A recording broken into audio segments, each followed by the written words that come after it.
मेरी नई girlfriend Ben बिंक जो थिएटर क्लब की स्टार थी, उसकी सबसे अच्छी दोस्त चियाओ किंग ठीक उसके सामने बैठी थी और वह टेबल के नीचे अपने पैर से मेरी टांग को हल्के हल्के छू रही थी।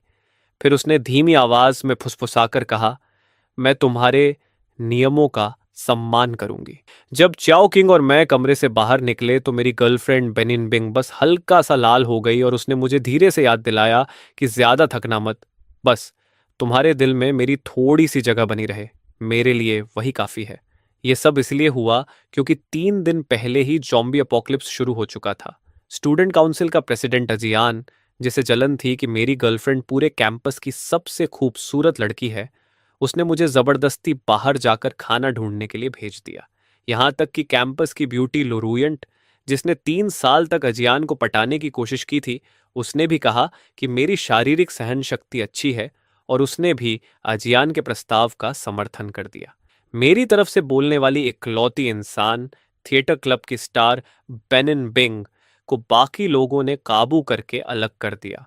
उन्होंने कहा कि अगर मैं वापस नहीं लौटा तो अगली बार बाहर भेजी जाने वाली बेनिन बिंग होगी। जब मैं बाहर पूरी तरह निराश खड़ा था, तभी अचानक मेरे अंदर डिवाइन शेल्टर सिस्टम जाग गया। पीप, उच्च संगतता पाई गई, बधाई हो, आप अब डिवाइन शेल्टर सिस्टम से जुड़ चुके हैं। क्या तुरंत डिप्लॉयमेंट चाहिए? भुगतान करके शेल्टर को अनलॉक किया जा सकता है। बेसिक इंफ्रास्ट्रक्चर, एक साधारण अपार्टमेंट, खेती की जमीन। शेल्टर को अपग्रेड करने की शर्त, 10 लाख पॉइंट। मौजूदा लेवल पर सब कुछ अनलॉक किया जा सकता है। बेसिक इंस्टॉलेशन उपलब्ध। वर्तमान पॉइंट 0।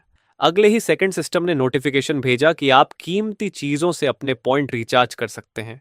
सोना, गहने, हीरे और प्राचीन वस्तुएं रिचार्ज के लिए इस्तेमाल की जा सकती है। 1 RMB बराबर 1 पॉइंट। मैं एक छोटी सी जंगल की खुली जगह में खड़ा था। सिस्टम, शेल्टर तुरंत डिप्लॉय करो। डिंग, अनुकूल वातावरण मिला। शेल्टर निर्माण शुरू। निर्माण समय 5 मिनट।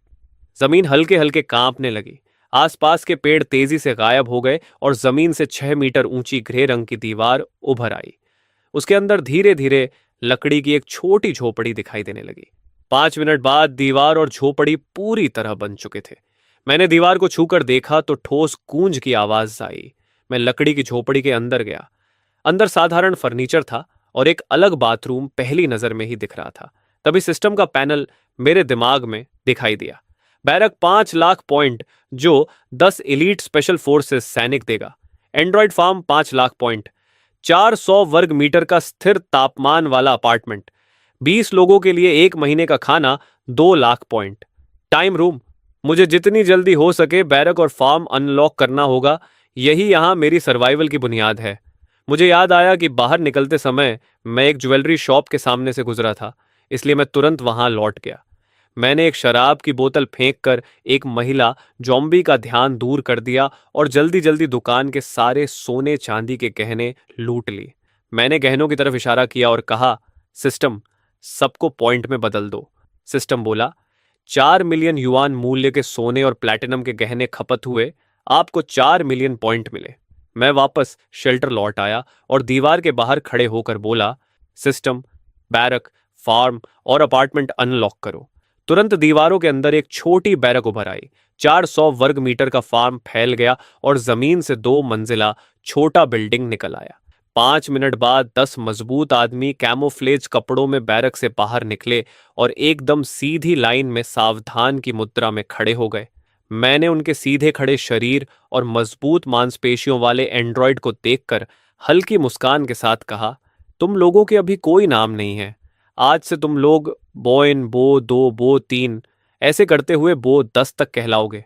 बोइन, तुम्हें स्क्वाड का लीडर नियुक्त किया जाता है। मुझे यंग मास्टर कहकर बुलाओ। अब मेरे साथ चलो। स्कूल की कैंटीन के गोदाम में चलते हैं, हथियार लेते हैं और राशन इकट्ठा करते हैं। स्कूल की कैंटीन के गोदाम में करीब 20 छात्र गोल घेरा बनाकर बैठे थे। उनके चेहरे पीले पड़ चुके थे और आंखों में खालीपन था। कोई बोला, अब हम सिबोदा पर भरोसा नहीं कर सकते। हम लड़के चिट्ठी निकालेंगे, जो बाहर जाकर खाना लाएगा वह अगली बार से छूट जाएगा। तभी किसी ने कहा, क्यों सिर्फ हम लड़के ही चिट्ठी निकालें? अगर मरना है तो सब साथ मरेंगे। सारा जोखिम दूसरों पर मत डालो। एक लड़की बोली, खाना ढूंढना तो हमेशा से मर्दों का काम रहा है। दूसरी लड़की ने कहा, तो क्या हम लड़कियां गिनी ही नहीं जाएंगी? जॉन हुआन गुस्से से बोला, तुम लोगों को शर्म नहीं आती? बराबरी की बात तुम ही लोग करती थी, अब क्यों लड़कों को मरने भेजना चाहती हो जबकि तुम उनके मेहनत का फायदा उठाओ? तभी बेनिन बिंक उदास होकर बोली, अगर गिबोदा यहां होता तो मुझे ऐसे बर्ताव का सामना नहीं करना पड़ता, लेकिन वह तो बस चला गया, उसे मेरी परवाह ही नहीं। तभी दरवाजे पर मेरी आवाज गूंजी, वाह, यहां तो काफी हलचल है, तो बताओ किसे बलि का बकरा चुना है? अजियान ने मुझे देखकर हंसते हुए कहा, गिबोदा, बाहर बहुत खतरनाक है, इसलिए वापस भागकर यहां आ गए। पहले मेरे सामने घुटने टेक दो, तब मैं तुम्हें यहां रहने दूंगा और कल तुम्हें बाहर भेजेंगे। मैंने ठंडे स्वर में कहा, तुम्हारे लिए खाना ढूंढूं और तुम्हारे सामने घुटने भी टेकूं? लगता है तुम अभी पूरी तरह जागे नहीं हो। अजियान चिल्लाया, क्या तुम लड़ना चाहते हो? इसे मारो। मैंने पीछे खड़े बॉयन से कहा, इसका ख्याल रखो, अभी इसने मुझे घुटने टेकने को कहा था। बॉयन बोला, जी यंग मास्टर। अजियान तुरंत घबरा गया और बोला, भाई, मुझसे गलती हो गई, मुंह से निकल गया, कृपया मुझे छोड़ दो। मैंने कहा, ठीक है, जाने दो इसे। तभी बो आगे बढ़ा और रिपोर्ट करते हुए बोला, यंग मास्टर, राशन इकट्ठा करने का काम पूरा हो गया है। मैंने आसपास एक सुरक्षित ठिकाना भी बना दिया है, वहां खाने पीने की कमी नहीं होगी। फिर मैंने सबकी तरफ देखकर कहा, मैं आखिरी बार पूछ रहा हूं, कौन मेरे साथ चलना चाहता है? बेनिन बिंक ने होंठ काटे। उसकी आंखों में दृढ़ता थी और उसने सिर हिलाकर कहा, मैं तुम्हारे साथ चलूंगी। कई छात्रों के चेहरे पर जलन दिखाई दी। वे आगे बढ़कर मुझसे विनती करने लगे, लेकिन मेरी ठंडी नजरों ने उन्हें पीछे हटने पर मजबूर कर दिया। मैंने कहा, मैं सिर्फ बेनिन बिंक को ले जाऊंगा, बाकी लोग सपने देखना बंद करो। निंगबिंग बोली, हम भी कोशिश कर सकते हैं, प्लीज हमें भी ले चलो, बेनिन बिंक उससे कहो ना। एक लड़की रोते हुए बोली, मैं भूख से मरना नहीं चाहती, गिब्बोदा से कहो मुझे भी साथ ले जाए। चाओकिंग बोली, गिबोडा मुझे भी ले चलो। मैंने शांत स्वर में कहा, नहीं, मैं सिर्फ तुम्हें ही ले जा सकता हूं। तभी किसी ने घुटनों पर गिरकर कहा, मुझसे गलती हो गई, मुझे माफ कर दो, मुझे भी साथ ले चलो, मैं तुम्हारे लिए कुछ भी करूंगा। मैंने मुड़ते हुए कहा, बस चलो, वापस चलते हैं। तभी वो घबराकर बोली, गिबोदा, क्या तुम मुझे भी नहीं ले जाओगे? मैं तुम्हारी गर्लफ्रेंड हूं, तुमने कहा था कि हमेशा मेरी रक्षा करोगे। मैंने ठंडी हंसी के साथ कहा, और तुम सच में मर्दों की बातों पर भरोसा करती हो? कितनी भोली हो, बधाई हो, तुम्हें अच्छा सबक मिल गया, अगली बार याद रखना। निंगबिन, चलो चलते हैं। बोदा, हराम खोर, तुम्हें इसका पछतावा होगा। हम छोटी जंगल वाली जगह में बने शेल्टर के सामने पहुंच गए। मैंने कहा, तो यही है तुम्हारा शेल्टर? ये तो कमाल है, एक बिल्डिंग जो अचानक कहीं से भी प्रकट हो जाए, ये थोड़ा अजीब लगता है। जब यहां और लोग आएंगे तो मैं इसे कैसे समझाऊंगा? सिस्टम ने जवाब दिया, चिंता मत करें, जो भी सर्वाइवर इस शेल्टर में प्रवेश करेंगे उनकी धारणा बदल दी जाएगी। उन्हें सिर्फ इतना लगेगा कि आपकी क्षमताएं असाधारण हैं, उन्हें इसमें कोई भी अजीब बात महसूस नहीं होगी। मैंने कहा, अंदर आओ, अब से यह जगह एक सुरक्षित क्षेत्र है। मैं बेनिंग बिंग को एक स्टूडियो अपार्टमेंट में ले गया और कहा, अब से तुम यहीं रहोगी, कोई भी कमरा चुन लो और आराम से बस जाओ। बेनिंग बिंग ने कमरे को चारों तरफ से देखा और जैसे ही उसकी नजर साफ सुथरे बिस्तर पर पड़ी, उसकी आंखें चमक उठीं। वह मेरी तरफ मुड़ी और बोली, धन्यवाद कॉमरेड गिबोदा। फिर मैंने बॉय और उसके लोगों से कहा, स्कूल के सुपरमार्केट और स्टोर रूम में जाओ, जितना पानी और खाना मिल सके सब लेकर आओ। जी यंग मास्टर। तभी बेनिन बिंग जल्दी से आगे बढ़ी और बॉय की जैकेट का किनारा पकड़ते हुए बोली, बड़े भाई, क्या रास्ते में मेरे लिए कुछ महिलाओं के हाइजीन प्रोडक्ट्स भी ला सकते हो? कुछ दिनों में मेरे पीरियड्स आने वाले हैं। मैंने तुरंत कहा, जरूरत की चीजें और टॉयलेट आइटम जितना हो सके ले आना, और महिला प्रोडक्ट्स का भी अच्छा खासा स्टॉक बना लेना। समझ गया यंग मास्टर। बॉय और उसके लोग चले गए। अपार्टमेंट में अब सिर्फ हम दोनों ही बचे थे। बेनिन बिंग घबराहट में अपने कपड़ों का किनारा मरोड़ रही थी और कमरे में हल्की सी चुप्पी छाई हुई थी। उसने पूछा, ये लोग तुम्हें यंग मास्टर क्यों कहते हैं? मैंने मुस्कुराकर कहा, कमांड करना आसान हो जाता है, बस इसलिए। तुम चिंता मत करो। बेन बिंग ने सिर उठाकर गिबोदा की तरफ देखा। उसकी आंखों में साफ साफ प्रशंसा थी। उसने कहा, तुम सच में कमाल के हो? मैंने पूछा, कमाल? किस मतलब में? उसने धीरे से कहा, मुझे यहां लाने के लिए धन्यवाद। ऊपर से देखकर तो ऐसा नहीं लगता था, लेकिन जब तुम झुके तो मुझे अंदाजा हुआ कि तुम कितने प्रभावशाली हो। मैं हैरान होकर बोला, प्रभावशाली? क्या मतलब? शुरुआत में बेन इन बिंक खुद भी उलझन में थी, लेकिन अगले ही पल उसने नीचे देखा और अचानक उसका सुंदर जेड जैसा सफेद चेहरा लाल हो गया।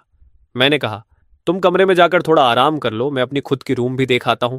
जैसे ही मैं जाने लगा, वह घबराकर बोली, गिबोदा, मत जाओ, मैं यहां अकेली हूं, मुझे थोड़ा डर लग रहा है। उसने चारों तरफ देखा और फिर शर्माते हुए अपना चेहरा अपने कॉलर में छिपाकर हल्की मुस्कान दे दी। शाम को बॉय और बाकी लोग खून से सने हुए वापस लौटे। उन्होंने कहा, यंग मास्टर, राशन लगभग 3 महीने के लिए काफी है और रोजमर्रा की जरूरत की सारी चीजें भी मिल गई हैं। रात के खाने के समय मैंने बेनिंग बिंक को एक सेल्फ हीटिंग हॉट पॉट दिया। खाते खाते उसकी आंखों में आंसू आ गए और वह बोली, मुझे अपने माता पिता की याद आ रही है। पहले हम परिवार के साथ हॉट पॉट खाना बहुत पसंद करते थे। मैंने शांत होकर कहा, अभी हमें बस जिंदा रहना है, तभी हमारे पास उन्हें फिर से ढूंढने का मौका होगा। बेनिंग बिंग ने सिर झुका लिया और धीरे से बोली, तुम यहीं रुक सकते हो? मुझे अकेले थोड़ा डर लगता है। उसे शेल्टर तक लाना मेरे लिए बस एक छोटा सा एहसान था।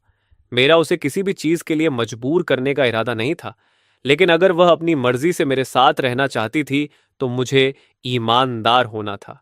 मैंने कहा, मुझे तुमसे सच कहना होगा, मैं प्यार में बहुत वफादार रहने वाला इंसान नहीं हूं। उसने तुरंत जवाब दिया, अगर तुम मुझे छोड़कर नहीं जाओगे तो मुझे कोई फर्क नहीं पड़ता। बाहर चांदनी में हल्की ठंडी हवा चल रही थी और उस रात मैंने बेनिन बिंक के साथ विदेशी भाषा सीखते हुए रात बिताई। चौथे दिन सुबह हम दोनों अपार्टमेंट से हाथों में हाथ डाले बाहर निकले। बॉय और बाकी लोग तुरंत बोले, good morning master, good morning madam. लाल चेहरा लिए बेनिन बिंग मेरे सीने से सटकर खड़ी हो गई।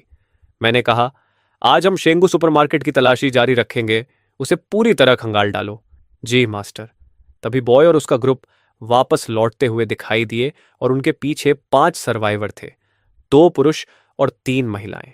जब उन्होंने शेल्टर देखा तो हैरान होकर बोले, ये जगह तो बहुत सुरक्षित लग रही है, गोदाम से तो कहीं बेहतर है। गिबोदा ने भौहें सिकोड़कर बॉय की तरफ देखा। बॉय बोला, हम इन्हें सुपरमार्केट में मिले थे, ये जिद करके हमारे साथ यहां तक आ गए। मैंने उन लोगों से कहा, अगर यहां रहना है तो 2 नियम हैं। पहला, बिना बहस किए मेरे आदेश मानोगे। दूसरा, काम करना होगा और संसाधन काम के हिसाब से बांटे जाएंगे। उनमें से एक ने ताने से कहा, और क्या, हम सब लॉन्गिन यूनिवर्सिटी के स्टूडेंट हैं, हमें तुम्हारी बात क्यों माननी चाहिए? दूसरा बोला, हाँ, हम सब एक ही यूनिवर्सिटी के हैं, ऐसे नियम क्यों? मैंने ठंडे स्वर में कहा, इस शेल्टर का मालिक मैं हूं। ये दीवारें, ये राशन, ये सुरक्षा, सब मैं दे रहा हूं। अगर मंजूर है तो रहो, नहीं तो अभी निकल जाओ। मैं तुम्हें सोचने के लिए 10 सेकंड देता हूं, या तो चुपचाप रहो या अभी चले जाओ। एक आदमी गुस्से से बोला, क्या तुम हमें अपना गुलाम समझते हो? मैंने कहा, मतलब साफ है, पूरा आज्ञा पालन। फिर मैंने उन्हें ऊपर से नीचे देखा और ठंडे स्वर में कहा, लेकिन तुम्हारे जैसे शरीर वाले लोगों से मुझे कोई खास उम्मीद भी नहीं है। मैं इतना मजबूर नहीं हूं कि किसी को भी रख लूं। उनमें से एक लड़की बोली, यहां तो सुपरमार्केट से ज्यादा सुरक्षित है, वहां खाना जल्दी खत्म हो जाएगा। मैं अब जमीन पर नहीं सोना चाहती। 2 लोग बोले, हम भी रुकेंगे, लेकिन किसी भी बेकार आदेश को नहीं मानेंगे। मैंने तुरंत कहा, और किसने कहा कि मैं तुम्हें यहां रखूंगा? अभी जो तुमने कहा उसके बाद तुम मेरे शेल्टर में रहने के लायक नहीं हो। बॉय, इन दोनों को शेल्टर की सीमा से बाहर छोड़ आओ। जाते जाते उनमें से एक चिल्लाया, किबोडा, इतना घमंडी मत बनो। उसके बाद मैंने बाकी लोगों से कहा, अब काम का बंटवारा, शेल्टर की रोज सफाई और बॉय बाकी लोगों की राशन ढोने में मदद। वे तुरंत बोले, हाँ हाँ, चिंता मत करो, हम मेहनत से काम करेंगे। चौथे दिन सुबह मैं बेनिंग बिंग और 2 एंड्रॉइड सैनिकों को लेकर लड़कियों के हॉस्टल पहुंचा। हमने कॉरिडोर के सारे झोंबी साफ कर दिए। बेनाबिंग ने अपने कमरे का दरवाजा दिखाते हुए कहा, डार्लिंग, यही मेरा कमरा है। बेनिन बिंग ने अपनी निजी चीजें छांटनी शुरू की और अपने बैग में ब्यूटी प्रोडक्ट्स और लोलिता स्टाइल के कपड़े भरने लगी। मैं पास खड़ा इंतजार करता रहा। वह बोली, मैं अभी बस कुछ जेके और लोलिता आउटफिट ले लेती हूं, बाकी बाद में देखेंगे। मैंने कहा, ठीक है, बाद में हम शॉपिंग मॉल चलेंगे और तुम्हारे लिए और भी ढेर सारे कपड़े लेंगे, तब तुम अलग अलग स्टाइल ट्राई कर सकती हो। तभी एक एंड्रॉयड सैनिक बोला, यंग मास्टर, सामने वाले कमरे में कुछ सर्वाइवर हैं। मैंने कहा, पहले देखते हैं कि वे आदेश मानने को तैयार हैं या नहीं। अगर हाँ तो उन्हें हमारे साथ जुड़ने का मौका देंगे। सामने वाले कमरे के झोंबी खत्म करने के बाद हमें 4 लड़कियां मिली। उनमें से एक बोली, हम छत पर छिपे हुए थे और अब तक सिर्फ स्नैक्स खाकर किसी तरह जिंदा रहे। अब हमारे पास न खाना बचा है न पानी। शुक्र है कि हमें आप लोग मिल गए। एक्सियाओ किंग ने गिबोदा की तरफ देखा और कहा, गिबोदा, क्या हम तुम्हारे रेफ्यूज में शामिल हो सकते हैं? मैंने शांत होकर पूछा, क्या तुम लोग काम करने के लिए तैयार हो? पहले मैं नियम साफ बता देता हूं। यहां राशन काम के हिसाब से मिलेगा और मेरे आदेशों का 100% पालन करना होगा। मैं कोई बेकार या अनरीजनेबल मांग नहीं करूंगा। जो 3 लड़कियां कल आई थीं, वे भी ठीक से काम कर रही हैं। उन्होंने तुरंत कहा, हम मानते हैं। धन्यवाद साथी गिबोदा। दूसरी लड़कियों ने भी सिर हिलाकर कहा कि वे भी तैयार हैं। मैं उन 6 लड़कियों को रेफ्यूज में ले आया। वे चारों तरफ देखकर हैरान हो गईं। ये रिफ्यूज तो सच में कमाल का है और हमें बचाने के लिए चारों तरफ दीवार भी है। ये तो हमारी कल्पना से भी बेहतर है। मैंने बेनिंग बिंग से कहा कि सबको कमरे दिखाकर सेटल करवा दे और खुद डायरेक्टर के ऑफिस में लौट आया। सिस्टम की आवाज आई, डिंग, शेल्टर अपग्रेड के लिए जरूरी कंडीशंस पूरी हो चुकी हैं। मैंने बिना झिझक कहा, अपग्रेड। तुरंत नोटिफिकेशन आया, सिस्टम नोटिफिकेशन। 1 मिलियन पॉइंट्स खर्च हुए। अपग्रेड का समय 10 मिनट। फिर पूरे शेल्टर में अनाउंसमेंट हुआ, सभी रेजिडेंट्स ध्यान दें, कृपया अंदर ही रहें। शेल्टर अभी अपग्रेड हो रहा है, अपने कमरे से बाहर मत निकलें। अपग्रेड पूरा होने के बाद ही बाहर की एक्टिविटीज शुरू होंगी। लिंगबिंग उत्साहित होकर बोली, तुम्हारा बॉयफ्रेंड तो सच में बहुत पावरफुल है। मुझे तो इंतजार है अपग्रेड के बाद शेल्टर कैसा दिखेगा। मैं सिस्टम पैनल देखने लगा।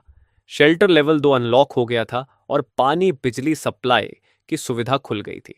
अगले अपग्रेड की कंडीशन थी 10 मिलियन पॉइंट्स। उसी समय मैंने बॉय को आदेश दिया कि टीचिंग बिल्डिंग के साउथ एरिया में एक टीम लेकर जाए। वहां के वेंडिंग मशीन्स तोड़कर सारा कैश लेकर आए। थोड़ी देर बाद वे लौटे और बोले, यंग मास्टर, सारा पैसा ले आए हैं। मैंने पैसे को पॉइंट्स में एक्सचेंज किया। सिस्टम ने बताया, कैश डिपॉजिट पॉइंट्स प्राप्त हुए। Current points 3 million.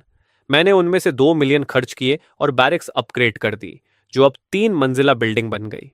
सिस्टम ने बताया कि बैरिक्स लेवल 2 पर अपग्रेड हो गई है और अब 50 नए एंड्रॉयड सोल्जर्स मिलेंगे। जब मैं बैरिक्स पहुंचा तो पहले के 60 एंड्रॉयड सोल्जर्स बिल्कुल सीधी लाइन में खड़े थे। मैंने बॉय को कंपनी कमांडर बना दिया और आदेश दिया, हर स्क्वाड में 10 आदमी होंगे। अब से तुम सब बॉय के आदेश मानोगे। बाकी बचे पॉइंट्स से मैंने आउटर वॉल और डायरेक्टर रेजिडेंस भी अपग्रेड कर दी। सिस्टम ने बताया, आउटर वॉल लेवल 2, ऊंचाई 10 मीटर, मोटाई 50 सेंटीमीटर। साधारण ज़ॉम्बीज इसका कुछ नहीं बिगाड़ पाएंगे। Director residence level 2, luxury villa with high and furniture. थोड़ी देर बाद लड़कियां अपार्टमेंट से बाहर आईं और हैरानी से बोली, हे भगवान, शेल्टर तो पहले से बहुत बड़ा हो गया और इतने गार्ड्स भी आ गए। शेरी, क्या ये सब तुम्हारे बॉडीगार्ड्स हैं? मैंने हंसकर कहा, हाँ, अभी अभी आए हैं, शेल्टर की सिक्योरिटी संभालेंगे। वे सब प्रभावित होकर बोली, गिबोदा, तुम सच में बहुत ताकतवर हो। फिर खाने का समय हो गया। गिबोदा ने सबके लिए डिनर अरेंज किया। बेइंग बेन ने कृतज्ञता से कहा, अगर तुम नहीं होते तो हम अभी भी डॉर्मेट्री में भूख और डर से मर रहे होते। हम वादा करते हैं कि मेहनत करेंगे और कोई परेशानी नहीं करेंगे। मैंने शांत होकर कहा, हम सब क्लासमेट्स हैं, इसलिए ये कोई बड़ी बात नहीं, लेकिन रूल्स नहीं बदलेंगे। आदेश मानोगे तो सब ठीक रहेगा, नहीं तो नियम के अनुसार सजा भी मिलेगी। तभी किसी ने पूछा, वैसे तुम निम्बा से कैसे मिले? तुम दोनों साथ कैसे आए? मैंने बेनिंगबेन की तरफ देखा और सरलता से बताया कि अपोकलिप्स शुरू होने के बाद मेरी उससे मुलाकात हुई, मैंने उसे बचाया और रिफ्यूज में लाया और धीरे धीरे हम दोनों साथ हो गए। यह सुनकर एक्सियाओकिंग की आंखों में एक चालाक चमक आई और उसने हैरानी से कहा, ओह, इतना आसान? मैंने हल्की मुस्कान के साथ मजाकिया अंदाज में कहा, तुम्हें सच में लगता है कि इस अपोकलिप्स में अभी भी पहले की तरह कई बार रेस्टोरेंट में डिनर करके धीरे धीरे फीलिंग्स डेवलप करके ही रिलेशनशिप शुरू होता है? वह घबरा कर बोली, नहीं, मेरा वो मतलब नहीं था, लेकिन तुम सही कह रहे हो। अपोकलिप्स के बाद प्यार भी पहले जैसा नहीं रहा। उसी समय मेज के नीचे एक्सियाओकिंग का स्टॉकिंग पहना हुआ पैर धीरे से गिबोडा की पिंडली को छू गया। मैं एक पल के लिए सख्त हो गया। एग्जियाओकिंग के गाल हल्के लाल हो गए, उसकी नज़रें थोड़ी लुभाने वाली थीं, लेकिन मेरा चेहरा बिल्कुल शांत रहा। मेज़ के नीचे मैंने धीरे से हाथ बढ़ाकर उसकी एड़ी पकड़ ली। उसका शरीर हल्का कांपने लगा और उसकी आंखों में थोड़ी घबराहट आ गई।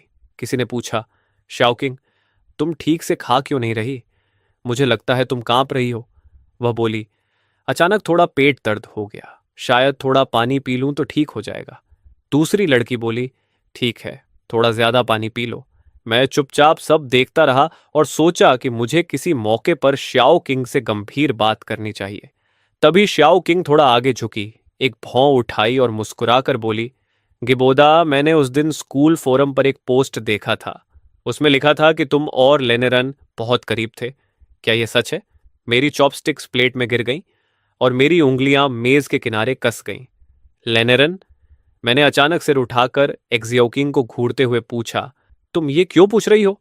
वह बोली, जब हम डॉर्मिटरी में छिपे हुए थे तब मुझे लगा कि मैंने दूर से लेनेरन को देखा था। अभी खाना खाते समय अचानक वही पोस्ट याद आ गया, इसलिए पूछ लिया। अपोक्लिप्स के बाद मैंने बहुत कुछ झेला था और मेरा दिल अब लगभग अडिग हो चुका था, लेकिन मेरे बड़े भाई से जुड़ी बात मुझे अब भी बेचैन कर देती थी। मैंने जल्दी से पूछा, क्या तुमने सच में लेनेरान को देखा? मजाक मत करो, जल्दी बताओ कहाँ देखा? उसने कहा, जब हम डॉर्मिटोरी में छिपे थे तब दूर स्कूल के मेन ऑडिटोरियम की तरफ कुछ सर्वाइवर्स दिखाई दिए थे। दूरी ज्यादा थी और हमें डर था कि ज़ॉम्बीज का ध्यान न खिंच जाए, इसलिए हमने आवाज नहीं लगाई, लेकिन उनमें से एक व्यक्ति लेनेरन जैसा ही लग रहा था। यह सुनकर मैं तुरंत खड़ा हुआ और तेज कदमों से बाहर निकल गया। पीछे मुड़े बिना मैंने कहा, मैं बाहर जा रहा हूं, मुझे कुछ काम है। बेंग बैन घबरा कर बोली, चेरी, तुम इतनी रात को कहां जा रहे हो? मैंने बस हाथ हिलाकर जल्दी जल्दी कदम बढ़ाए और कहा, एक्जियोकिंग ने बताया कि ऑडिटोरियम की तरफ सर्वाइवर्स हैं। मैं बॉय और बाकी लोगों के साथ जाकर वहां एक बार देख कर आता हूं। तुम लोग शेल्टर में ही रहो और आराम करो, बस मेरे वापस आने का इंतजार करना। 30 सैनिकों को साथ लेकर मैं तेजी से स्कूल की लैब रोड की तरफ बढ़ा। सैनिक हथियार हाथ में लेकर चारों तरफ सतर्क निगाह से पहरा दे रहे थे। बड़े ऑडिटोरियम के अंदर गोजिंग सोफे पर ढीला होकर बैठा था और उसकी नजर जल्दी से रन किंगली के शरीर पर घूम गई। उसने कहा कि यह सारा खाना और ड्रिंक मैं अपनी जान जोखिम में डालकर ढूंढ कर लाया हूं, तो क्या तुम्हें नहीं लगता कि तुम्हें मुझे थोड़ा आभार दिखाना चाहिए? रैन किंगली मुड़ी और शुक्सियोक्सी की तरफ देखा। उसकी नजर दृढ़ थी। उसने कहा, चोयोक्सी, जो सामान हम लाए हैं उसे इकट्ठा करो। हम अभी यहां से निकलकर किसी और शरण की जगह ढूंढेंगे। शुक्सियोक्सी घबरा कर बोली, बहन किंगली, बाहर बहुत सारे ज़ॉम्बीज हैं। अगर हम बाहर गए और खतरे में पड़ गए तो क्या करेंगे? और अगर हम निकल भी जाए तो जाएंगे कहाँ? गोजिंग हंसते हुए बोला, तुम जाना चाहती हो? मुझसे पूछा भी नहीं, पहले मेरा कर्ज तो चुकाओ। रण किंगली की आंखें ठंडी हो गईं। उसने हाथ उठाकर अपनी कमर से एक छोटा चाकू निकाला और उसकी नोक अपनी ही गर्दन पर रख दी। उसने कहा, मैंने तुम्हारा खाना नहीं खाया, तुम्हारा पानी नहीं पिया। मेरा तुम पर कैसा कर्ज? अगर मैं जाना चाहती हूं तो क्या मुझे उसका हक भी नहीं है? गोजिंग मुस्कुराया और बोला, मेरी प्यारी बड़ी बहन, अगर तुम मेरी औरत बन जाओ तो मैं तुम्हें ढेर सारा खाना दूंगा और तुम्हारी रक्षा भी करूंगा। मासूम और अनुभवहीन लड़कियां मुझे सबसे ज्यादा पसंद हैं। अगर तुम मेरे साथ रहोगी तो कसम से तुम्हें कभी पछतावा नहीं होगा। रैन किंगली ने तिरस्कार से कहा, पहले खुद को आईने में देखो। मेरी नज़र में इस पूरे स्कूल में सिर्फ एक ही इंसान है जिसके लिए मैं अपनी मर्जी से खुद को समर्पित कर सकती हूं, और वह तुम बिल्कुल नहीं हो। यह सुनकर गोजिंग गुस्से और अपमान से चीख पड़ा। रण किंगली ने दुखी आवाज में कहा, मेरे छोटे भाई, काश मैं तुम्हें आखिरी बार देख पाती। कितना अफसोस है। तभी अचानक एक आवाज आई, नहीं बड़ी बहन नहीं। उसी समय बॉय आगे आया और अपनी दाहिनी हाथ से तेजी से एक चाकू फेंका। चाकू रैन किंगली की कलाई को छूता हुआ लगा। बॉय बोला, बहन किंगली, क्या सच में तुम हो? माफ करना, मैं देर से आया। मुझे पता नहीं था कि तुम स्कूल में हो। जब तक मैं यहां हूं कोई भी तुम्हें तंग नहीं करेगा। रैन किंगली और गिबोदा के हाथ एक पल के लिए कसकर जुड़ गए और हम जल्दी से बड़े ऑडिटोरियम से बाहर निकल आए। रैन किंगली के गालों पर अभी भी आंसू बह रहे थे, लेकिन उसके होठों के किनारे हल्की मुस्कान थी। गिबोदा की आंखें दृढ़ थीं और वह उसके पास ही रहकर उसकी रक्षा कर रहा था। शेल्टर के प्रिंसिपल ऑफिस में रैन किंगली की काली स्कर्ट का किनारा हल्के से हिल रहा था। उसकी शर्ट की आस्तीन मुड़ी हुई थी और उसकी आंखों में जिज्ञासा और प्रशंसा का मिश्रण था। उसने कहा, गिबोदा, क्या सच में यह शेल्टर तुमने बनाया है? ये बहुत बड़ा और शानदार है। मैंने कभी नहीं सोचा था कि तुम में इतना टैलेंट होगा। मैं मुस्कुराया और मेरी नज़र प्यार से रैन किंगली पर ठहर गई। मैंने कहा, यह सब धीरे धीरे बनता गया। बाहर जो कमुफ्लाज यूनिफॉर्म में सैनिक खड़े हैं वे सब मेरे आदमी हैं। वे सब एलीट फाइटर्स हैं और उन्होंने मेरे लिए काम करना स्वीकार किया है। किंगली हैरानी से चारों तरफ देखने लगी। उसकी भौहें उठ गईं और आंखों में जिज्ञासा चमक उठी। उसने कहा, क्या सच में यह शेल्टर तुमने बनाया है? और बाहर जो सैनिक हैं वह सब क्या मामला है? मैं कुर्सी से टिककर हल्की मुस्कान के साथ बोला, मैंने अभी तो बताया कि यह शेल्टर मैंने ही बनाया है और मेरे आदमी यहाँ खास वजह से हैं। इन बातों में ज्यादा मत उलझो किंगली। मैं तो तुमसे यह पूछना चाहता था कि तुम तो राजधानी में बिजनेस कर रही थी, फिर अचानक स्कूल क्यों लौट आई? रैन किंगली ने उंगलियों से अपने बालों की लट हटाई और शरारती मुस्कान के साथ बोली, स्कूल ने पुराने छात्रों को एक इवेंट के लिए बुलाया था और मैंने तुम्हें पहले इसलिए नहीं बताया क्योंकि मैं तुम्हें एक सरप्राइज देना चाहती थी। मैं थोड़ा आगे झुका और समझते हुए मुस्कुराकर बोला, यानी मुझे सरप्राइज देने के लिए? अच्छा हुआ मेरी मुलाकात एक्सियाओ किंग से हो गई, वरना मैं तुम्हें मिस कर देता। रैन किंगली खिड़की की तरफ देखने लगी। उसकी आवाज थोड़ी हिचकिचाहट भरी थी। उसने हल्की लाल हुई गालों के साथ पूछा, अभी जब तुम लौटे थे तब मैंने एक जे के यूनिफॉर्म वाली लड़की को देखा था। तुमने उसे निंगबिंग कहा था। वह तुम्हारी बहुत परवाह करती लग रही थी। तुम दोनों के बीच क्या रिश्ता है? मैंने थोड़ा झेंपते हुए गाल खुजलाया और नजरें चुराकर कहा, वह मेरी गर्लफ्रेंड है। रैन किंगली की पुतलियां सिकुड़ गईं और वह अनायास आधा कदम पीछे हट गई। उसने भौहें सिकोड़ी और बोली, तुम्हारी गर्लफ्रेंड लोरुयानेट का क्या हुआ? मेरी आंखें थोड़ी उदास हो गईं और मैं मेज पर उंगलियां थपथपाते हुए शांत स्वर में बोला, उसे कुछ नहीं हुआ। हमारा ब्रेकअप हो गया। उसने मुझे कैफेटेरिया के स्टोर रूम में धोखा दिया था। रैन किंगली के चेहरे पर गुस्सा आ गया।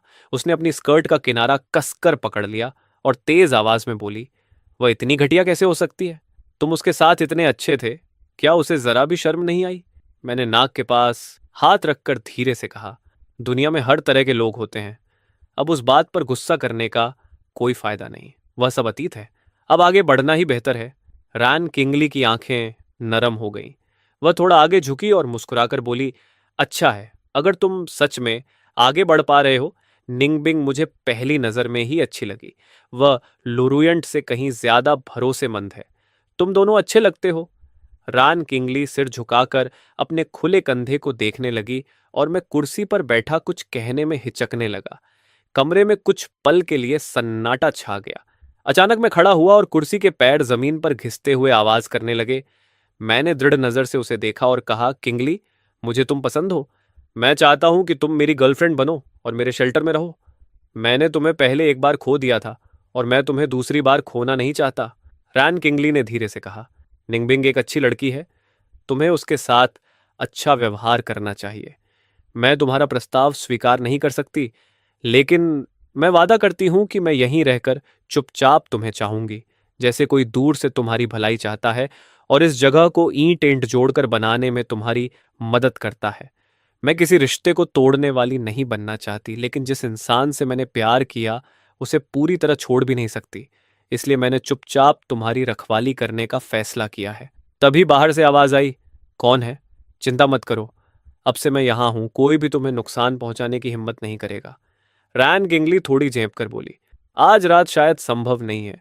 मुझे अभी पीरियड्स चल रहे हैं। चिंता मत करो, अब मैं पूरी तरह तुम्हारी हूं। कुछ दिन इंतजार कर सकते हैं ना? अगर तुम सच में इंतजार नहीं कर सकते तो मुझसे हाथ जोड़कर विनती करो। शायद मैं तुम्हारी किसी और तरीके से मदद कर दूं। हाँ, अगर सच में तुम्हें इंतजार नहीं हो रहा तो मुझसे विनती करो। शायद मैं किसी और तरीके से भी तुम्हारी मदद कर दूं। ऑफिस के दरवाजे के सामने बॉयचन गंभीर चेहरे के साथ खड़ा था। उसने दरवाजे पर दस्तक दी। यंग मास्टर, जो मिशन आपने मुझे दिया था वो पूरा हो गया है। ऑडिटोरियम के सभी लोगों को वापस ले आया गया है। क्या आप अभी उनसे निपटना चाहेंगे या उन्हें कल छोड़ दूं? रैन किंगली ने ठंडे और साफ लहजे में कहा, उन्हें पहले बैरक में ले जाओ। मैं अभी थोड़ी देर में वहां पहुंचता हूं। मैं बोला, मैं भी तुम्हारे साथ चलूंगी। मैं पहले से ही इन सब चीजों की आदत डालना चाहती हूं। मैं सिर्फ सजावट बनकर नहीं रहना चाहती।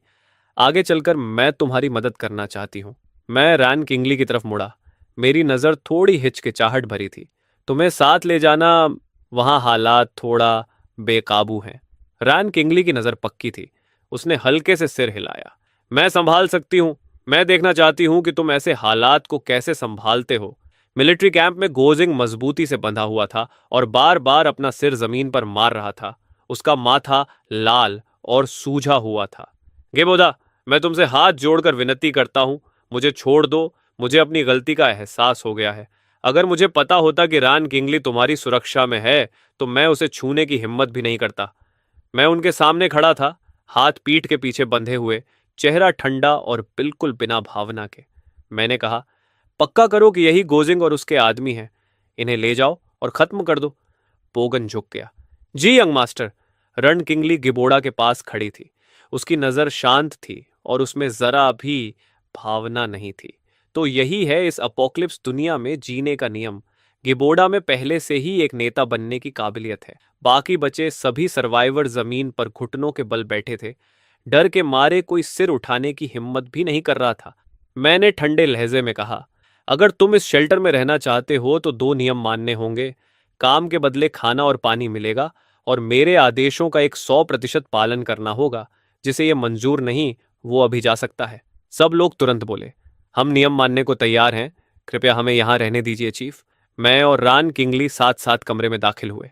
मैंने कहा, किंगली, जो मैंने अभी किया, क्या वो बहुत क्रूर था? रान किंगली ने सिर हिलाया। उसने हाथ उठाकर मेरे भौहों को हल्के से सीधा किया। नहीं, उन्हें वही मिला जिसके वो हकदार थे। ये अपोकलिप्स दुनिया खुद ही क्रूर है और एक असली नेता को लोहे जैसी सख्ती रखनी पड़ती है। मुझे नहीं लगता तुमने कुछ गलत किया। फिर रान किंगली एक कदम आगे बढ़ी। उसकी नज़र में विनती थी। एक्शु, मैं सिर्फ दिखावे के लिए यहां नहीं रहना चाहती। क्या तुम मुझे शेल्टर के अंदरूनी प्रबंधन की जिम्मेदारी दे सकते हो? मैं तुम्हारे नियमों को और बेहतर बनाना चाहती हूँ। मेरी आंखें चमक उठीं। मैंने मेज पर हाथ मारा। कोई समस्या नहीं। कल से शेल्टर का पूरा इंटरनल मैनेजमेंट तुम्हारे जिम्मे होगा। सच कहूं तो मैं भी सोच रहा था कि मुझे किसी मदद की जरूरत है। रैन किंगली की आंखें हल्की सी लाल हो गईं। उसने मेरा हाथ अपने हाथों में पकड़ लिया। मुझ पर भरोसा करने के लिए धन्यवाद शू। तुम जो भी करना चाहो, मैं हमेशा तुम्हारी मदद के लिए रहूंगी।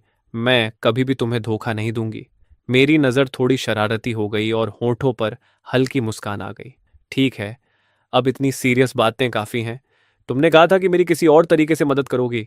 अब अपनी बात निभाने का समय आ गया है। रैन किंगली के गाल तुरंत लाल हो गए। उसने मेरे सीने पर हल्का सा मुक्का मारा। तुम्हें बस यही सूझता है? पहले मुझे मैनेजमेंट खत्म करने दो, फिर तुम्हें पता चल जाएगा। अगले दिन ऑफिस में रैन किंगली पूरी तरह प्रोफेशनल अंदाज में आई। उसके हाथ में कॉफी का कप था। एक्शु, मैंने तुम्हारे लिए कॉफी बनाई है। कल रात मैंने जो मैनेजमेंट के आइडियाज सोचे थे वो तुम्हें बताने आई हूं।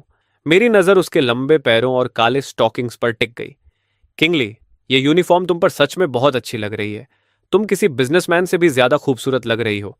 रैन किंगली के गाल हल्के से लाल हो गए। उसने कॉफी मेज पर रख दी। अगर तुम्हें पसंद है तो मैं इसे ज्यादा पहना करूंगी, लेकिन ऐसा लग रहा है जैसे मैं तुम्हारी पर्सनल सेक्रेटरी बनती जा रही हूं। फिर उसने मुस्कान हटाकर गंभीर चेहरा बना लिया। सबसे पहले टाइटल्स की बात। सब लोग तुम्हें स्टूडेंट गिबोदा बुलाते हैं। ये ठीक नहीं है। इससे हायरार्की का सम्मान नहीं बनता। मैंने 4 नाम सोचे हैं, मास्टर, बॉस, यंग मास्टर या डायरेक्टर। तुम क्या चुनोगे? मैं मेज पर उंगलियां थपथपाते हुए सोचने लगा।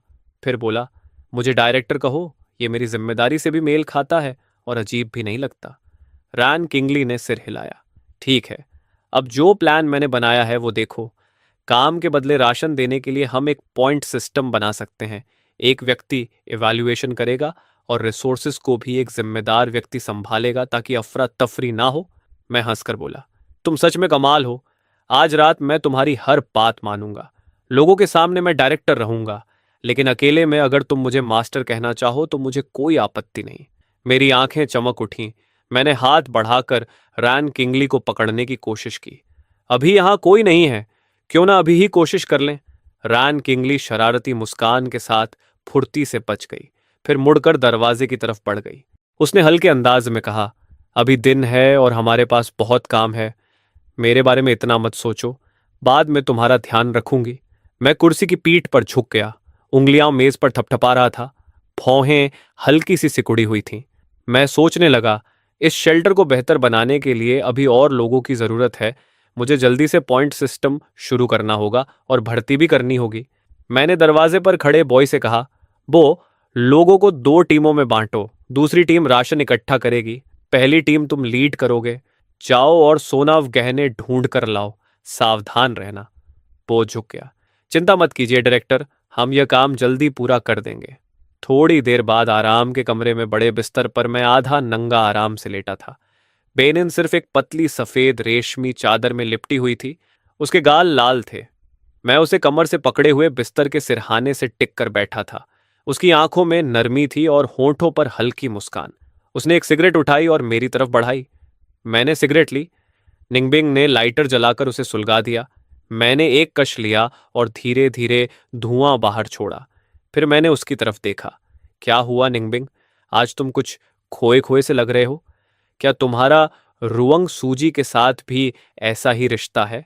तुम लोग तो एक दूसरे को बहुत समय से जानते हो मेरे प्रिय। रुअंग सूजी हमारी बेस की जनरल डायरेक्टर है।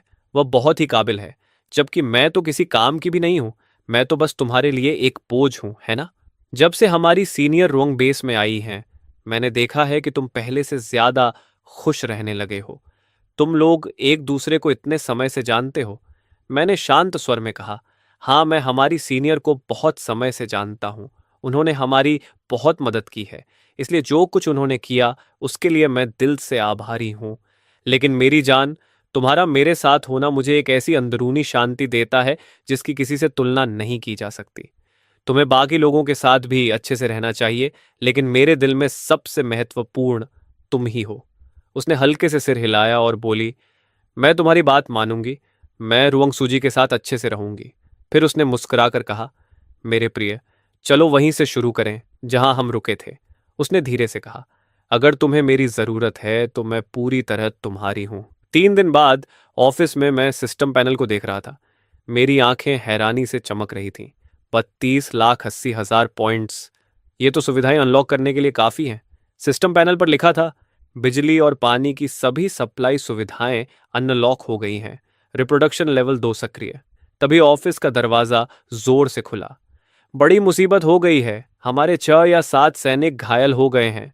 मैंने तुरंत पूछा, क्या हुआ? पूरी लड़ाई की रिपोर्ट दो। पो ने गंभीर आवाज में कहा, हम लोग एग्रीकल्चर फैकल्टी में बीज लेने गए थे। वहां हमें 3 मीटर ऊंचा एक म्यूटेंट जॉम्बी मिला, जिसकी ताकत बहुत ही खतरनाक थी। हम मुश्किल से बचकर निकल पाए। मैंने तुरंत आदेश दिया, 10 लोगों को शेल्टर की रखवाली के लिए छोड़ दो, बाकी सब इकट्ठा हो जाओ। मेरे साथ चलो, हम इसे खत्म करेंगे। एग्रीकल्चर फैकल्टी की मुख्य इमारत के सामने वह 3 मीटर लंबा म्यूटेंट जॉम्बी खाली मैदान में खड़ा था। वह गहरी और डरावनी गर्जना कर रहा था। उसकी आंखें खाली थीं और उसके शरीर से सड़ांत की बदबू आ रही थी। मैं खंडहर के पीछे छिपकर उसे देख रहा था, जबकि बो और उसके आदमी 4 मीटर गहरा गड्ढा खोदकर जाल बिछा रहे थे और उसमें लकड़ी के नुकीले खूंटे लगा रहे थे। उसके बाद एक सैनिक को जॉम्बी को लुभाने के लिए भेजा गया। सैनिक तेजी से काम करते रहे, गड्ढा खोदते और खूंटे लगाते रहे। 1 घंटे बाद सैनिक नंबर 11 अपनी छिपने की जगह से बाहर आया और उसने जॉम्बी पर 10 पत्थर फेंके। आवाज सुनते ही म्यूटेंट जॉम्बी गुस्से में बड़ी बड़ी छलांगें लगाते हुए सैनिक नंबर 11 की ओर दौड़ा। अगले ही पल वह सीधे जाल में गिर गया। उसका भारी शरीर हवा में झूलता हुआ गड्ढे में जा गिरा। उसकी आंखों में डर चमक उठा और उसने भयानक चीख निकाली। गड्ढे के अंदर उसका शरीर दर्जनों लकड़ी के खूंटों से आर पार हो गया था, लेकिन फिर भी वह लगातार तड़प रहा था। सैनिक अपनी छिपने की जगह से बाहर आए और जॉम्बी पर पेट्रोल डाल दिया, फिर आग लगा दी। पल भर में आग की लपटों ने पूरे जॉम्बी को घेर लिया। मैं गड्ढे के किनारे खड़ा था, हाथ बांधे हुए, और शांत आवाज में बोला, इसे 5 मिनट और जलने दो ताकि पक्का हो जाए कि यह पूरी तरह खत्म हो चुका है। 5 मिनट बाद आग बुझाने के बाद सैनिकों ने जॉम्बी का सिर खोला। उनके हाथ बहुत सटीक थे। तभी बो के हाथ में एक धूसर रंग का क्रिस्टल दिखाई दिया। मेरे अंदर उत्साह की लहर दौड़ गई। पूरी तरह म्यूटेट हुए जॉम्बी का क्रिस्टल। आखिरकार अब मैं इवॉल्व कर पाऊंगा। मैंने क्रिस्टल हाथ में लिया और सैनिकों की तरफ गंभीर चेहरा करके कहा, मैं अभी इस क्रिस्टल को एब्जॉर्ब करूंगा, तुम सब मेरी सुरक्षा की जिम्मेदारी लो। तभी मुख्य इमारत की खिड़कियों से जुआई सोमिंगवान और 50 से ज्यादा प्रोफेसर और छात्र झांकने लगे। उनमें से एक ने जोर से कहा, आप लोग सेना है ना? क्या आप हमें बचाने आए हैं? मैं मुड़ा और उनकी ओर देखते हुए बोला, हम सेना नहीं हैं, मैं स्पोर्ट्स फैकल्टी का छात्र QU IBODA हूं। मैंने आदेश दिया, इन सबको साथ ले चलो। तभी जुआ जल्दी से इमारत से बाहर भाग कर आया और बोला, कमेट जे, क्या आप हमें थोड़ा खाना दे सकते हैं? हमारे पास लगभग कोई राशन नहीं बचा। मैंने ठंडे स्वर में कहा, मैं तुम्हें खाना दे सकता हूं, लेकिन 2 शर्तों पर, काम के बदले सामान और मेरे आदेशों का पूरी तरह पालन। तभी एक आदमी गुस्से में बोला, तुम तो बस एक साधारण छात्र हो, तुम डायरेक्टरों से ऐसे बात करने की हिम्मत कैसे कर सकते हो? तभी मेरे एक सैनिक ने उसे जोरदार थप्पड़ मारा और कहा, अगर अगली बार भी तुमने हमारे चीफ का अपमान किया तो अगली बार सिर्फ थप्पड़ नहीं पड़ेगा। मैंने शांत आवाज में कहा, जो लोग हमारे साथ आना चाहते हैं वे मेरे पीछे आ जाएं। मैं तुम्हें सुरक्षा और खाना दोनों दूंगा, बाकी लोग अपनी राह खुद चुन लें। तभी सोम यिंग स्वान एक 60 साल के आदमी को सहारा देकर मेरे पास लाई और बोली, मेरे पिता को तेज बुखार है, क्या शेल्टर में दवाइयां हैं? अगर हैं तो मैं आपके साथ चलने और काम करने के लिए तैयार हूं। मैंने कहा, हाँ शेल्टर में दवाइयां हैं, मेरे साथ चलो, मैं तुम्हारे पिता के लिए दवा ले आऊंगा। धीरे धीरे सभी बचे हुए लोग मेरे पीछे खड़े हो गए। तभी किसी ने गुस्से में कहा, क्या तुम सच में इतने निर्दयी बनोगे? आखिर हम तुम्हारे प्रोफेसर हैं। मैंने ठंडी हंसी के साथ कहा, प्रोफेसर? हरामियों की टोली। एग्रीकल्चर फैकल्टी के खंडहरों से मैं अपने सैनिकों और 36 बचे हुए लोगों के साथ शेल्टर की तरफ लौटने लगा। जब हम शेल्टर के प्रवेश द्वार पर पहुंचे तो सैनिकों ने मुझे देखकर सैन्य सलाम किया और सभी लोग हैरानी से देखने लगे। मैं अभी अभी ऑफिस की कुर्सी पर बैठा ही था कि बेनिनबिंग और रैन किंगली साथ साथ अंदर आए। बेनिनबिंग की भौहें हल्की सिकुड़ी हुई थीं और उसकी आंखों में चिंता साफ दिख रही थी। प्रिय, तुम खुद बाहर क्यों गए? वहां भी और बाकी लोग थे ना? मैंने मुस्कुराकर कहा, मैं अभी अभी ऑफिस लौटा हूं और अभी तक यह महसूस कर रहा हूं कि मैं इवॉल्व हो चुका हूं। मुझे ऐसा लग रहा है जैसे मेरी ताकत 100 गुना बढ़ गई हो। अब मैं जिन एंड्रॉइड्स को नियंत्रित करता हूं उन्हें शारीरिक रूप से और मजबूत बना सकता हूं, उन्हें फिजिकल एनहांसमेंट दे सकता हूं और सुपर सैनिकों की एक सेना तैयार कर सकता हूं। फिर मैंने मुस्कुराकर पूछा, लेकिन तुम दोनों एक साथ यहां कैसे आ गई?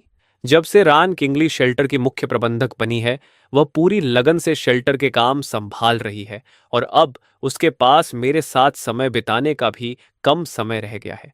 जबकि बेनिनबिंग हमेशा मेरी चिंता करती रहती है और जब हम बात कर रहे थे तो उसने खुद ही मेरे साथ आने की इच्छा जताई थी। मैं अभी अभी ऑफिस लौटा था और दोनों को एक साथ आते देखकर मेरा दिल गर्माहट से भर गया। मैंने कहा, तुम दोनों को देखते ही लड़ाई की सारी थकान जैसे गायब हो गई। यही शांति है जिसे मैं बचा कर रखना चाहता हूं। फिर मैं थोड़ा आगे झुका और उन्हें बताया कि बो और उसकी टीम बीज लेने के लिए एग्रीकल्चर इंस्टीट्यूट गए थे। वहां उन्हें एक म्यूटेंट ज़ॉम्बी मिला और कुछ सैनिक घायल हो गए, इसलिए मैं खुद उनके साथ गया और उस समस्या को खत्म कर दिया। ये सुनते ही बेनिनबिंग घबरा गई और बोली, एक म्यूटेंट क्रिएचर? प्रिय, तुम्हें कहीं चोट तो नहीं लगी? मैंने मुस्कुराकर हाथ बढ़ाया और बेनिनबिंग के बालों को धीरे से सहला दिया। मेरी नजर एक साथ नरम और भरोसा देने वाली थी। मैं ठीक हूं, उस जॉम्बी को पूरी तरह खत्म कर दिया गया है। लेकिन रान किंगली भौहें सिकोड़कर मेज पर उंगलियों से हल्के हल्के थपथपा रही थी। वह काफी चिंतित लग रही थी। अगर जॉम्बी म्यूटेट हो सकते हैं तो क्या दुनिया और भी ज्यादा खतरनाक नहीं होती जाएगी? मैंने कहा, हाँ ऐसा होगा, लेकिन सर्वाइवर्स भी इवॉल्व होकर ज्यादा ताकतवर बन सकते हैं। निंगबिंग, जरा मेरी हथेली पर बैठने की कोशिश करो। निंगबिंग और रान किंगली एक पल के लिए झिझकी, फिर दोनों मेरी हथेली पर बैठ गईं।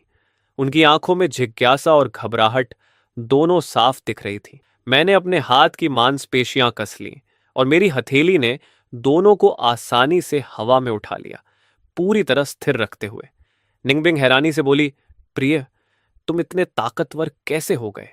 मैंने उन्हें धीरे से नीचे रख दिया और फिर एक ही हाथ से मेज के किनारे को पकड़ लिया। मेरी बाजू की मांसपेशियां उभर आईं क्योंकि मैं अब एक इवॉल्व्ड इंसान हूं। मैंने सिर्फ एक हाथ से 200 किलो से ज्यादा भारी मेज को हवा में उठा लिया और मजबूती से पकड़े रखा। निंगबिंग और रान किंगली दोनों पूरी तरह दंग रह गईं। कुछ पल बाद रान किंगली को होश आया। उसकी नजरें शक से भरी थीं। उसने पूछा, मुझे बताओ, इसका उस म्यूटेंट जॉम्बी से कोई संबंध है ना? मैंने मेज वापस रख दी और कहा, हाँ बिल्कुल, लेकिन इसकी पूरी जानकारी तुम्हें बाद में पता चलेगी।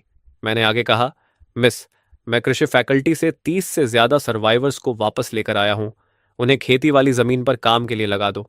और हाँ, प्रोफेसर सोमिंग के पिता को बुखार है, उन्हें बुखार की दवा दे देना। रैन किंगली की आंखों में समझ की चमक आ गई। उसने सिर हिलाया और कहा, ठीक है, मैं समझ गई, लेकिन ज्यादा ओवरवर्क मत करना। निंगबिंग को अपने साथ ले जाना। यह सुनते ही निंगबिंग के गाल तुरंत लाल हो गए। उसकी नजरें झुक गईं और वह शर्माते हुए अपने कपड़ों का कोना मरोड़ने लगी। 3 दिन बाद मैं अपने ऑफिस में बैठा सिस्टम पैनल देख रहा था। 105 लोग। आखिरकार मैं शेल्टर को अपग्रेड कर सकता हूं। मेरे सामने सिस्टम पैनल का होलोग्राफिक प्रोजेक्शन उभरा। अपग्रेड की शर्तें पूरी हो चुकी हैं। लागत 10 मिलियन पॉइंट्स। शेल्टर को लेवल 3 पर अपग्रेड किया जा रहा है। समय 1 घंटा। 1 घंटे बाद अपग्रेड हुआ शेल्टर 50,000 वर्ग मीटर में फैल गया, जिसमें जंगल और डॉर्मेट्री दोनों शामिल थे। बाहरी दीवार की ऊंचाई 15 मीटर हो गई और सारी सुविधाएं आधुनिक हो गई। उसी समय सिस्टम ने अलर्ट दिया, आर्मरी और मेडिकल सेंटर अनलॉक हो गए हैं। मौजूदा पॉइंट्स 52 मिलियन। मैंने सोचा पहले बाकी सुविधाओं को अपग्रेड करना चाहिए। सिस्टम लगातार सफल अपग्रेड की नोटिफिकेशन दिखाता रहा। दीवारें, घर, बैरक और बाकी सुविधाएं भी लेवल 3 पर पहुंच गईं, जिन पर कुल 46 मिलियन पॉइंट्स खर्च हुए। डायरेक्टर की विला के सामने मैं, निंगबिंग और रान किंगली खड़े थे। रान किंगली ने उस विशाल विला को देखकर कहा, प्रिय, क्या यह हमारी नई घर है? यह सच में बहुत खूबसूरत है। हम तीनों विला के अंदर गए, लिविंग रूम से गुजरे जहां एक जिम भी था और गेम रूम के पीछे एक स्विमिंग पूल भी था। पूल का पानी जमीन के नीचे के झरने से आता था, साफ और लगातार बहने वाला। निंगबिंग ने उत्साह से पूछा, प्रिय, क्या हम यहां तैर सकते हैं? मैं अपना पुराना स्विम सूट लाना भूल गई। मैंने मुस्कुराकर कहा, मैं बॉय और बाकी लोगों से कहूंगा कि वे किसी दुकान से स्विम सूट उठा लाए। तुम्हारे लिए पूरा ढेर ले आएंगे। मेरे पास 98 मिलियन पॉइंट्स थे। अब मैं आखिरकार आर्मरी अनलॉक कर सकता था। मैंने बेरेटा 92F पिस्तौल चुनी। उच्च सटीकता, शानदार टिकाऊपन और 50 मीटर की प्रभावी रेंज। मैंने 400 पिस्तौल और 50,000 गोलियां बनवाने का आदेश दिया और आर्मरी को लेवल 2 पर अपग्रेड कर दिया। आर्मरी में अब नए हथियार भी जुड़ गए थे, जिनमें सब मशीन गन भी थीं। इतने हथियारों के साथ हाय शहर की सबसे ताकतवर ताकत अब मेरे हाथ में होगी। उसी शाम डाइनिंग रूम में मैं, निंगबिंग और रान किंगली एक साथ टेबल पर बैठे थे। निंगबिंग मुस्कुराते हुए बोली, प्रिय, मेरी बनाई हुई मीठी खट्टी पोर्क रिब्स चखो। ये मुझे कुक ने सिखाया है। मैंने चॉपस्टिक से एक पीस उठाया और धीरे धीरे खाया। सच में बहुत स्वादिष्ट था। स्कूल की कैंटीन से तो कहीं बेहतर। रैन किंगली ने नकली गुस्से में कहा, तुम मुझे कैंटीन के कुक से क्यों तुलना कर रहे हो? फिर मैंने कहा, लड़कियों, मेरे कमरे में आओ, तुम्हारे लिए एक गिफ्ट है। कमरे में पहुंचते ही दोनों हैरान रह गईं। चारों तरफ स्किन केयर प्रोडक्ट्स और फेस मास्क रखे थे। निंगबिंग ने पूछा, छोटे भाई, क्या तुमने खास तौर पर बॉय और बाकी लोगों से ये सब लाने को कहा था? मैंने हंसकर कहा, मुझे लगा तुम्हें पसंद आएगा, इसलिए उनसे थोड़ा सा उठा लाने को कह दिया। निंगबिंग खुशी से बोली, प्रिय, मैं तुमसे बहुत प्यार करती हूँ। इतने प्रोडक्ट से तो सालों काम चल जाएगा, और यहाँ कपड़े और ज्वेलरी भी हैं। सब कुछ बहुत सोच समझकर चुना गया था। मैंने कहा, बताओ तुम्हें पसंद आया या नहीं? रान किंगली ने हीरे वाली एक अंगूठी उठाई और उंगलियों से उसे सहलाते हुए मुस्कुराई। उसकी नजरें नरम थीं। उसने कहा, मुझे उम्मीद नहीं थी कि तुम इतना सोचोगे। मुझे बहुत पसंद है। मैंने कहा, आओ मैं इसे तुम्हें पहना देता हूं। तभी निंगबिंग ने गिबोदा की बांह पकड़ ली और उम्मीद भरी नजर से बोली, प्रिय, मुझे भी तुम ही पहनाओ। मैंने निंगबिंग के गले में नेकलेस पहनाया। दोनों के चेहरे खुशी से चमक उठे। उन्होंने कहा, तुम्हारे साथ होने से तो इस अपोक्लिप्स में भी हम रानियों की तरह जी रहे हैं। अचानक निंगबिंग की आंखों में उदासी भर गई। वह घबराकर अपनी उंगलियां मरोड़ने लगी और एक आंसू उसके गाल पर बह गया। उसने धीरे से कहा, काश मेरा परिवार भी यहां होता।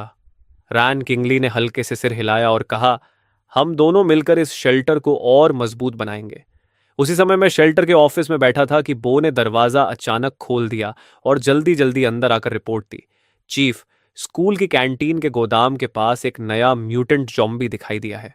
मेरी कलम कागज पर रुक गई और मेरी आंखें सिकुड़ गईं। वही कैंटीन का गोदाम, वहीं लू रुयांट और बाकी लोग छिपे हुए हैं। मैंने सिर हिलाकर उसे आगे बोलने का इशारा किया। पो बोला, ये एक एजाइल टाइप है। कद में छोटा है लेकिन बेहद तेज है। बिल्कुल वैसा ही जैसा आपने बताया था। मैं कुर्सी पर पीछे झुक गया और उंगलियां मेज पर थपथपाने लगा। मैंने ठंडे स्वर में कहा, उस म्यूटेंट जॉम्बी का क्रिस्टल किसी भी हालत में नहीं छूटना चाहिए। एक स्क्वाड लेकर जाओ, उसे सीधे हथियारों से खत्म करो और क्रिस्टल मेरे पास लेकर आओ। पो ने कहा, जी चीफ। उसी समय कैंटीन के गोदाम के अंदर लोग चिल्ला रहे थे, उसे अंदर मत आने दो, एक भी दरार मत छोड़ो। लू रुयंट बिखरे बालों और गंदे कपड़ों में कांप रही थी। वह किंगसू से रोते हुए बोली, मैं मरना नहीं चाहती, मुझे बचाने का कोई तरीका ढूंढो। किंगसू का चेहरा पीला और भूखा था। उसकी आंखों में निराशा थी। उसने लू रुयान की ओर देखकर तिरस्कार से हंसी उड़ाई और कहा, अगर उस समय तुमने गिबोदा को उकसाया न होता तो आज हम इस हालत में नहीं होते। यह सुनकर लू रुयान का पूरा शरीर कांप उठा। उसकी आंखों में आंसू भर आए।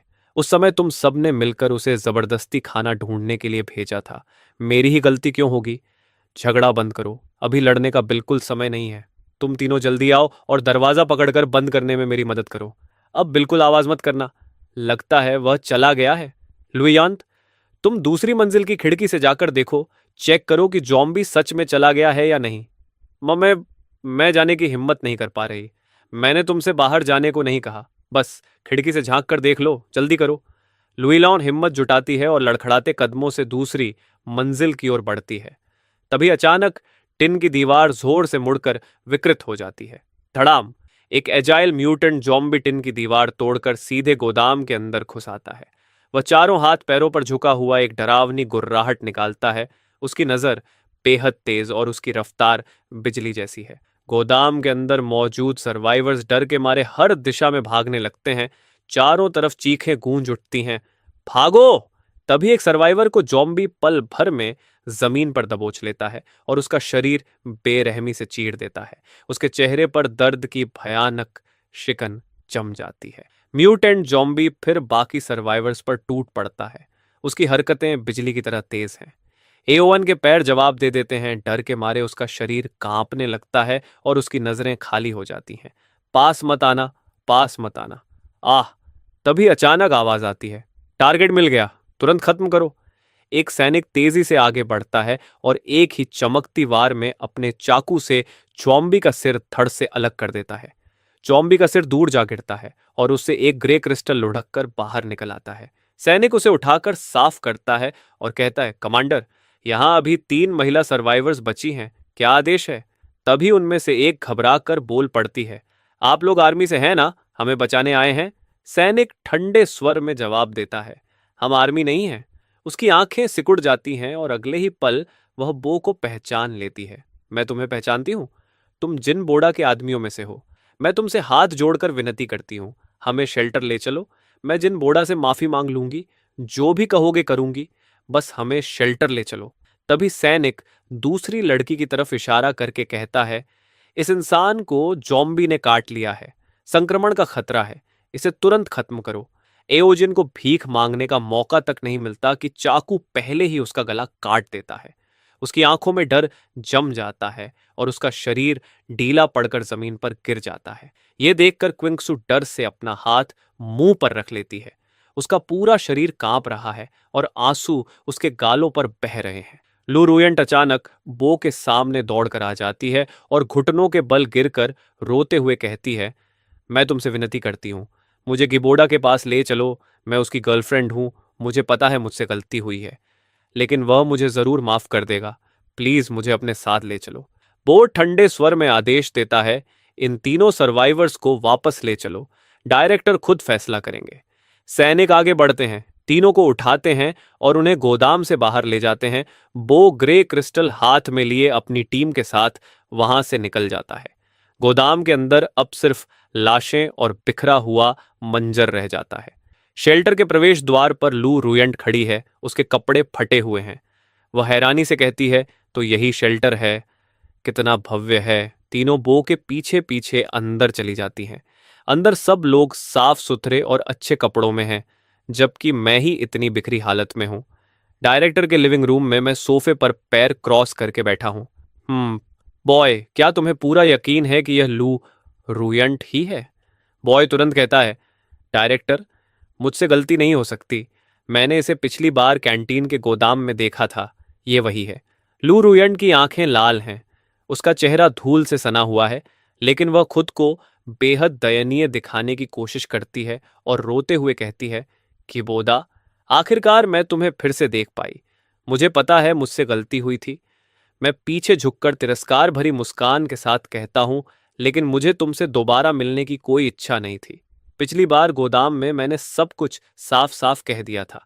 बॉय समझाते हुए कहता है, वह लगातार रोते हुए कह रही थी कि आप उसके बॉयफ्रेंड हैं, इसलिए हम अपनी तरफ से फैसला नहीं कर पाए और उसे यहाँ ले आए ताकि आप खुद तय करें। मैं ठंडे स्वर में कहता हूँ, बो, इन तीनों को बाहर फेंक दो, जहां जाना है जाए, बस। लू रुयंट घबराकर रोने लगती है। गिबोदा, मैं तुमसे विनती करती हूँ, मुझे मत निकालो। मुझे सच में अपनी गलती का एहसास है। हम इतने समय तक साथ रहे हैं। क्या तुम्हारे दिल में मेरे लिए अब कोई एहसास नहीं बचा? मैं कसम खाती हूँ, अब से जो कहोगे वही करूंगी। कभी जिद नहीं करूंगी। प्लीज मुझे एक आखिरी मौका दे दो। मैं ठंडे स्वर में कहता हूँ, सपने देखना बंद करो। हमारे रास्ते बहुत पहले ही अलग हो चुके हैं। खुशकिस्मत समझो कि मैं तुमसे बदला लेने नहीं आया। मैंने पहले ही बहुत रहम किया है। तभी दरवाजा खुलता है और रैन किंगली अंदर आती है। वह चारों तरफ देखकर हैरानी से पूछती है, ये सब क्या हो रहा है? यहाँ इतना हंगामा क्यों है? और ये तीनों इतनी बुरी हालत में क्यों हैं? रैन किंगली की आवाज सुनते ही लॉ र्यूएंट का चेहरा झड़ से भर जाता है और वह गुस्से से कहती है, और मैं तुम्हें अपनी बड़ी बहन और दोस्त समझती थी, लेकिन तुमने ही मेरा बॉयफ्रेंड छीन लिया। रैन किंगली भौहें चढ़ाकर शांत स्वर में कहती है, मिस, शायद तुम्हें गलत फहमी हुई है। मुझे समझ ही नहीं आ रहा तुम क्या कह रही हो। लू रुयंट चिल्लाती है, मैंने तुम्हें दोस्त और छोटे भाई जैसा समझा था और तुमने ही मेरा बॉयफ्रेंड छीन लिया। रैन किंगली ठंडे स्वर में कहती है, आप सच में गलत समझ रही हैं। मुझे बिल्कुल समझ नहीं आ रहा आप क्या कह रही हैं। लू रुयंट गुस्से में कहती है, नहीं, मैं गलत नहीं हूं। अगर तुम न होती तो जिन बोदा मेरे साथ इतना बेरहम कभी नहीं होता। तुम दोनों शुरू से ही साथ थे ना। तभी मैं गुस्से में कहता हूं, चुप रहो। मेरी लेडी के बारे में बकवास करने की हिम्मत मत करना। लॉ र्यूएंट हैरानी से कहती है, तुम उसके लिए मुझे मारोगे? पहले तुमने कभी ऐसा नहीं किया। तुमने मुझे कभी इस तरह ट्रीट नहीं किया था। रैन किंगली आगे बढ़कर गिबोदा का हाथ पकड़ लेती है और कहती है, छोड़ दो। ये लोग पहले ही काफी बदहाल हैं। अगर इन्हें बाहर निकाल दिया तो इनकी मौत तय है। फिर वह लू रुयंट और उसके साथियों की तरफ मुड़कर कहती है, अगर इन्हें रख लिया जाए तो शेल्टर को मजदूरों की जरूरत भी है। ये काम के बदले खाना पा सकते हैं। इससे इन्हें अपनी गलती सुधारने का मौका भी मिल जाएगा। मैं रैन किंगली की ओर देखता हूं। मेरी आंखों में हल्की झिझक है और मैं कहता हूं, लेडी, तुम्हें उस पर तरस आ रहा है, लेकिन उसने जो मेरे साथ किया था वह माफ करने लायक नहीं है। रैन किंगली शांत स्वर में कहती है, मेरे लिए कर दो, बस इस कहानी को खत्म करने के लिए। आखिर कभी तुम सच में उससे प्यार करते थे?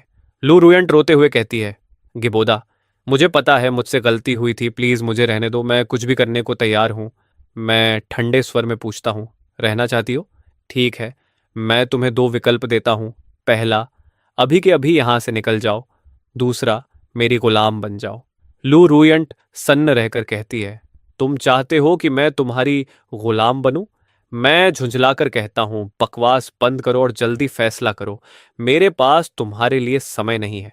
वह कांपती आवाज में कहती है, मैं तुम्हारी गुलाम बनने को तैयार हूं, बस मुझे मत निकालो। मेरे होठों पर ठंडी मुस्कान उभरती है। मैं हाथ बढ़ाकर लू रुयंट के सिर पर रख देता हूं और कहता हूं, जब तुमने गुलाम बनने का फैसला किया है तो फिर आज्ञाकारी बनकर रहना। अब जाओ, पहले बाथरूम में जाकर खुद को साफ करो और तभी मेरे सामने आना जब तुम पूरी तरह साफ हो जाओ। लो रुयॉन की आंखों में गहरी बेइज्जती साफ दिखाई दे रही थी। फिर भी वह उठी और लड़खड़ाते कदमों से बाथरूम की तरफ चली गई। आधे घंटे बाद लॉयान मेरे ऑफिस में आई। चेरी, मैंने नहा लिया है। मैं चाहती हूं कि आप मुझे अपनी बाहों में ले लें। मैंने ठंडी आवाज में कहा, जहां हो वहीं घुटनों के बल रहे हो। और तुम्हें किसने इजाजत दी मुझे चेरी कहने की? अब से तुम मुझे मास्टर कहोगी। लियुयान का शरीर हल्का सा कांप गया। फिर वह धीरे धीरे घुटनों के बल बैठ गई। मास्टर। लियुयान रेंगते हुए गिबोदा के पास आई। मैंने हाथ उठाकर लॉ र्युयांत के बालों को सहलाया। मेरा यह हाव भाव बिल्कुल वैसा था जैसे कोई पिल्ले को सहलाता है।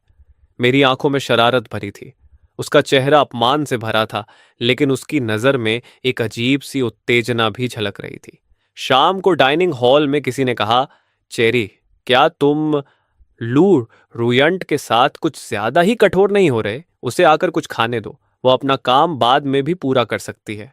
रसोई के एक कोने में लू यांट साधारण कपड़ों में थी। उसके चेहरे पर एक लंबा लाल निशान था। वह जमीन पर झुककर फर्श साफ कर रही थी। उसने मन ही मन कहा, एक दिन मैं तुमसे इसका बदला जरूर लूंगी। मैं सब्जी का एक टुकड़ा उठाते हुए लापरवाही से बोला, उसे उसका खाना तब मिलेगा जब वह अपना काम खत्म कर लेगी। जब तक वह ठीक से काम करती रहेगी, वह भूख से नहीं मरेगी। लू रुयंड का हाथ अचानक रुक गया। उसकी उंगलियां अनजाने में उसके गाल पर पड़े निशान को छूने लगीं। उसकी खोई हुई आंखों में एक अजीब सी चमक गुजर गई। मैंने ल्यूलियंट की यह अजीब प्रतिक्रिया देखी और हल्का सा भौं उठा दी। क्या यह औरत अब अपनी कोई अजीब पसंद खोज रही है? अगली सुबह बहुत जल्दी सोमिंग और सोमवाय एक खेत के किनारे खड़े थे। उनके चारों तरफ फसलें खूब लहलहा रही थीं। डायरेक्टर, आपकी खेती की जमीन कमाल की है। फसलें इतनी जल्दी बढ़ने के चरण में कैसे पहुंच गईं? आपने इन्हें कैसे बदला?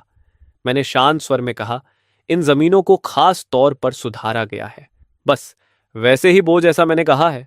मौसम की चिंता करने की जरूरत नहीं। सोमिंगन्स आगे बढ़कर मुझसे बोला, डायरेक्टर, क्या आप आज दोपहर खाली होंगे?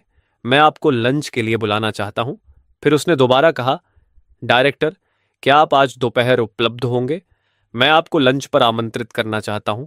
आपने हमें दवाइयां दी और शरण दी, उसके लिए धन्यवाद कहना चाहता हूं। मैं मुड़कर जाने लगा और हाथ के इशारे से मना कर दिया, जरूरत नहीं, बस खेती की जमीन को अच्छी तरह संभालो। उसी दिन सुबह लॉन्ग यूनिवर्सिटी का मुख्य गेट, कई मॉडिफाइड ऑफ रोड गाड़ियां तेज रफ्तार से आती हुई दिखाई दी। वे सुरक्षा बैरियरों को तोड़ते हुए अंदर घुस गई। इंजन गरज रहे थे और टायर जॉम्बियों की लाशों को कुचलते जा रहे थे। गाड़ी के अंदर श्याओवांग बेहद उत्साहित होकर चिल्लाया, ओ, हमने फिर दो को उड़ा दिया। लॉन्ग ने यूनिवर्सिटी में बहुत सारे सुपरमार्केट हैं, वहां हमें खूबसूरत छात्राएं भी मिल सकती हैं और हम लूटपाट भी कर सकते हैं। 4x4 गाड़ियां कैंपस में घुस गईं और जो भी सामने आया उसे रौंदते हुए आगे बढ़ने लगी। 10 मिनट बाद शेल्टर का रिसेप्शन हॉल। च्याओ लियांग और उसके आदमी बंधे हुए थे और जमीन पर झुके बैठे थे। वह चिल्लाया, तुम लोग आखिर हो कौन? इस जगह पर तुम्हारे जैसे लोग क्यों हैं? मैं मुख्य सीट पर बैठा था। मेरा चेहरा ठंडा और भावहीन था। मैं थोड़ा आगे झुका, दोनों हाथ मेज पर रखे हुए। तुम लोग कौन हो और लॉन्गिंग यूनिवर्सिटी में क्यों आए हो? उनमें से एक डरते हुए बोला, हम माउंट फेंगमिंग के सर्वाइवर हैं। हम सिर्फ खाने पीने का सामान ढूंढने आए थे। हम गलती से यहां आ गए। हमसे रहम कीजिए। मेरी नजर एक पल के लिए ठंडी हो गई। तुम ये कहने की बजाय कि तुम लोग एक गुंडों का गिरोह हो, मुझे समझ नहीं आता तुम क्या कह रहे हो। उन्होंने कहा, हमारे लीडर का नाम चेनगे है। मैंने बॉयर को इशारा किया कि लोगों को माउंट फंगमिंग तक ले जाकर उनके लीडर को बुलाए। उनके लीडर को मेरे सामने लाओ। 1 घंटे बाद रिपोर्ट आई, चीफ, टोक्यो यूनिवर्सिटी में एक मिलिट्री कैंप है। उनकी दीवारें ऊंची हैं और उनके पास हैवी मशीन गन है। उनका यंग मास्टर आपसे मिलना चाहता है। चियाओशिन और बाकी लोग अभी भी वहां रोके गए हैं। चेंग ने भौहें सिकोड़ लीं और मेज पर उंगलियां थपथपाने लगा। एक सेना? क्या उन्होंने बताया कि वे मुझसे क्यों मिलना चाहते हैं? च्याओलिंग ने सिर हिलाकर कहा, नहीं, लेकिन वह यंग मास्टर बहुत जवान है और काफी हैंडसम भी है। चीफ, काओक्सियंगिन और उसका गिरोह हमें फिर परेशान कर रहा है। चाओ जुनून और बाकी लोग भी घायल हैं। चंग ने गहरी आवाज में कहा, फिलहाल काओक्सियंगिन को भूल जाओ। पहले च्याओइन और बाकी लोगों को वापस लाते हैं। मैं अकेला जाऊंगा, तुम यहीं रहकर बाकी मामलों को संभालो। किसी ने तुरंत कहा, अकेले जाना बहुत खतरनाक है। अपने साथ और बॉडीगार्ड ले जाओ, उनके पास हैवी मशीन गन है। चंग ने सिर हिलाया, ज्यादा लोगों को ले जाने का कोई फायदा नहीं। अगर मेरे साथ कुछ हो जाए तो तुम बाकी लोगों को लेकर तुरंत यहां से निकल जाना। उसी समय मैं अपने ऑफिस की कुर्सी पर बैठा था और थोड़ा आगे झुका। मैंने कहा, तो तुम ही हो चेनगे? बुझोस के लीडर। चेन थोड़ा हैरान दिखा और भौहें सिकोड़ ली। बुझोस, ये क्या है? उसने कहा। मेरा नाम चेनगे है। मैं माउंट फेंगमिंग कॉलोनी का लीडर हूँ। मैंने नाक की पुल को दबाते हुए राहत की सांस ली। अच्छा हुआ तो यह सिर्फ नाम की गड़बड़ी थी। मैं तुम्हें भर्ती करना चाहता हूँ। मैं चाहता हूँ कि तुम मेरे लिए काम करो। चेनगे की आंखों की पुतलियां सिकुड़ गईं और उसका शरीर थोड़ा सख्त हो गया। हमें भर्ती करना चाहते हो? तुम मजाक तो नहीं कर रहे? मैंने शांत स्वर में कहा। हमारे शेल्टर में खेती की जमीन है। औरतें और बच्चे वहां काम कर सकते हैं। और जो पुरुष हमारे साथ जुड़ना चाहें उनके लिए भी जगह है। तुम लोग शहर के सेंटर को अच्छी तरह जानते हो। तुम मेरी संसाधन इकट्ठा करने की रफ्तार बढ़ाने में मदद कर सकते हो। चेन गे कुछ देर सोचकर बोला। मैं हमारे शामिल होने के लिए राजी हो सकता हूं, लेकिन उम्मीद है कि जब तक हम परेशानी नहीं खड़ी करेंगे तब तक हमें अपनी आज़ादी मिलेगी और आप हमारे मामलों में ज्यादा दखल नहीं देंगे। मैंने सिर हिलाया। कोई समस्या नहीं। अब मुझे यांग जिले की दूसरी ताकतों के बारे में बताओ। तुम क्या जानते हो? चेनगे बोला। यांग जिले में 4 बड़ी ताकतें हैं। हमारे अलावा काओक्शुअन, जिन ब्याओ और कागूरा ग्रुप। काओक्शुआन एक रियल एस्टेट टाइकून है। उसने वो फिनिक्स क्लब पर कब्जा किया हुआ है। उसके पास 300 से 400 आदमी हैं। उसके काम पूरी तरह अपराधी हैं। वह लोगों को जॉम्बियों के चारे की तरह इस्तेमाल करता है। जिन ब्याओ ने गंदी डीलों से पैसा कमाया है। उसने तियानफू एस्टेट पर कब्जा किया हुआ है। उसके पास भी करीब 300 गुर्गे हैं और उसके पास ग्रेनेड भी हैं। उसने आसपास की औरतों को गुलाम बना रखा है। और कगूरा ग्रुप, उसका नेता स्केनन है और उसके पास 1200 से ज्यादा सर्वाइवर हैं। वह यांग जिले का सबसे बड़ा शेल्टर है। 1 घंटे बाद फुमिनचाम कैंप में चैन ऊंचाई पर खड़ा था और उसके आदमी नीचे इकट्ठा थे। किसी ने पूछा, चीफ, हमें किसी और के अधीन क्यों जाना चाहिए? हम अपने लिए खुद भी सामान ढूंढ सकते हैं। चेन की आवाज गंभीर थी। उसकी आवाज गूंजती है। हमारे पास अब सिर्फ 3 दिनों का खाना बचा है। वहां जो शेल्टर है वे अपना खाना खुद पैदा करते हैं। यही एक तरीका है जिससे हम सब जिंदा रह सकते हैं और अपनी आज़ादी भी बनाए रख सकते हैं। जो लोग सहमत हैं वे मेरे साथ चलें और जो नहीं हैं उन्हें मैं मजबूर नहीं करूंगा। उसी शाम शेल्टर के मीटिंग रूम में एक नक्शा बीच में रख दिया गया। रैन किंगली हल्का सा सिर हिलाती है और नोट्स लेने लगती है। हमारे बड़े अभी भी सब कुछ सुपरवाइज करते रहेंगे। कल 600 नई भर्तियों को काम पर लगाया जाएगा। मैं चेन गे की तरफ मुड़ता हूँ। यांग डिस्ट्रिक्ट की फैक्शन में से हम सबसे पहले किस पर हमला करें, अपनी राय दो। चेनगे उंगली से काओक्सी इंजन के निशान की तरफ इशारा करता है। हम सबसे पहले काओक्सी इंजन पर वार करेंगे। वे सबसे कमजोर हैं। उनके पास कम हथियार हैं, कम गोलियां हैं। उनमें से ज्यादातर खेतों में काम करने वाले मजदूर हैं जिन्हें जबरदस्ती उसकी बात माननी पड़ती है। इसके अलावा यह आदमी बहुत अजीब है। पहले यह बस एक बड़ा सा गुंडा था, लेकिन अब इसकी ताकत हैरान कर देने वाली हो गई है। इसने मेगा के एक आदमी की कई पसलियां तोड़ दी थीं। शायद यह कोई इवॉल्व्ड इंसान है। एक इवॉल्व्ड। बढ़िया।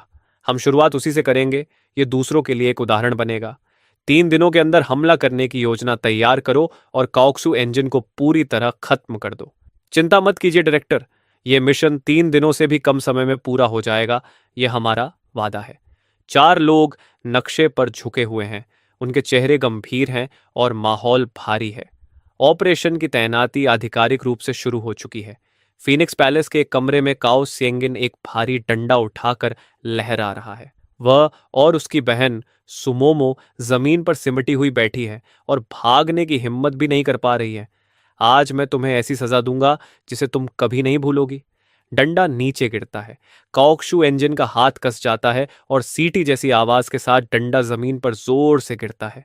मैं आपसे विनती करती हूं, हमें छोड़ दीजिए। हम दोबारा कभी ऐसा नहीं करेंगे। एक बन्नी गर्ल जिसका मेकअप बिल्कुल परफेक्ट है, हाथ में सिगार लिए हुए चापलूसी भरे अंदाज में आगे आती है और बहुत सावधानी से वह सिगार काऊ एक्स इंजन को थमा देती है। उसकी नजरें खुशामदी हैं और उसके हाव भाव नरम हैं। लगता है मुझे तुम्हें यहाँ के नियम सिखाने पड़ेंगे। तभी अचानक दरवाजा जोर से खुलता है और उसका एक आदमी अंदर घुसता है। Boss, chaos. सैकड़ों आदमी माउंट फैंगमिंग छोड़कर चले गए हैं। यहाँ अब बस थोड़ा सा 100 से ज्यादा लोग बचे हैं। जंग भी चली गई है। उन्हें खत्म करने का यह सबसे अच्छा मौका है। उसी रात फीनिक्स पैलेस के बाहर 210 लड़ाके अपनी जगह ले चुके हैं। सैनिकों, हमले के लिए अलग अलग हो जाओ, कोई भी जिंदा नहीं बचना चाहिए। एक साथ दोनों किनारों से और पश्चिम की तरफ से हमला करो और मुख्य दरवाजे से भी अंदर घुसो। पीछे का दरवाजा और आसपास का इलाका घेर लो ताकि कोई भाग न सके। फिनिक्स HQ के अंदर काओ शियांगिन के आदमी पिस्तौल पकड़े हुए हैं। उनके चेहरे सख्त और तनाव से भरे हैं। जल्दी करो, दरवाजा बंद करो। सैनिक अपनी राइफल उठाते हैं और गोलियां चलाना शुरू कर देते हैं। गोलियों की असली बारिश होने लगती है। गोलियों से छलनी होकर काओशियंग के आदमी जमीन पर गिर पड़ते हैं। काओशियंग के ऑफिस में वह घबरा कर कहता है, यह सेना कहां से आ गई? इनके पास इतने हथियार कैसे हैं? तभी ऑफिस का दरवाजा एक लात से तोड़ दिया जाता है। अपने हथियार फेंक दो, हाथ सिर के ऊपर रखो और घुटनों के बल बैठ जाओ। जो भी विरोध करेगा उसे तुरंत मार दिया जाएगा। काओक सियांगिन की टांगें जवाब दे देती हैं और वह तुरंत हाथ सिर पर रखकर घुटनों के बल बैठ जाता है। समय 15 मिनट, योजना से 5 मिनट ज्यादा लगे। ट्रेनिंग और कड़ी करनी पड़ेगी। अगले दिन शेल्टर के डायरेक्टर के ऑफिस में रिपोर्ट दी जाती है। मिशन पूरा हो गया है डायरेक्टर। काओक शुआनगिन पकड़ा जा चुका है। जिनी मिंग के योद्धाओं को बस हल्की खरोंचें आई हैं। काओ जांगिन जमीन पर घुटनों के बल बैठा है और मजबूती से बांधा हुआ है। लॉर्ड जियो, मैं आपको सब कुछ बता दूंगा। मैं आपसे विनती करता हूं, मुझे जिंदा छोड़ दीजिए। मैं थोड़ा आगे झुकता हूं और मेरी नजरें तेज हो जाती हैं। तुम इतने ताकतवर कैसे बने? क्या तुमने कुछ खास खाया था? जी, मैंने उन क्रिस्टल्स को खाया जो म्यूटेंट ज़ोंबीज के शरीर में मिलते हैं। मैं खुद को रोक नहीं पाया। एक इवॉल्व्ड इंसान भी बंदूकों के सामने झुक जाता है। कितनी शर्म की बात है। पौवी को गिबोदा से हल्का सा इशारा मिलता है। वह मुड़कर हाथ से संकेत देता है। काओक सियांगिन का चेहरा सफेद पड़ जाता है। वह छूटने की कोशिश करता है और रहम की भीख मांगने लगता है। एक सैनिक उसके मुंह में कपड़ा ठूंस देता है। उसकी आंखें डर से भरी हुई हैं। मैं सिस्टम के नोटिफिकेशन पैनल को देखता हूं और बेहद उत्साहित हो जाता हूं। आखिरकार आबादी पर्याप्त हो गई है। अब मैं बवेजी लेवल तक अपग्रेड कर सकता हूं। अपग्रेड की सारी शर्तें पूरी हो चुकी हैं। 100 मिलियन पॉइंट्स खर्च होंगे। शेल्टर लेवल 4 में अपग्रेड हो रहा है। परिवर्तन की अवधि 12 घंटे। 12 घंटे बाद अपग्रेड हुआ शेल्टर अब 2,50,000 वर्ग मीटर तक फैल चुका है और पूरी लॉन्गिन यूनिवर्सिटी को घेर चुका है। चारों तरफ की दीवारें 20 मीटर ऊंची हैं और सारी सुविधाएं बेहतरीन तरीके से व्यवस्थित हैं। व्हीकल मैनेजमेंट सेंटर अनलॉक हो गया है। फार्म की मौजूदा आबादी 1,320 लोग है। Points 436 million. मैं कंट्रोल पैनल पर टैप करता हूं। पहले बैरेक्स और आर्मरी को अपग्रेड करो। बैरेक्स लेवल 4 पर अपग्रेड हो गई। 1,000 सिंथेटिक सोल्जर्स अनलॉक हो गए। आर्मरी लेवल 4 पर अपग्रेड हो गई। रॉकेट लॉन्चर और आर्मर्ड व्हीकल अनलॉक हो गए। बेसब्री से मैं बैरेक्स की तरफ दौड़ पड़ता हूं।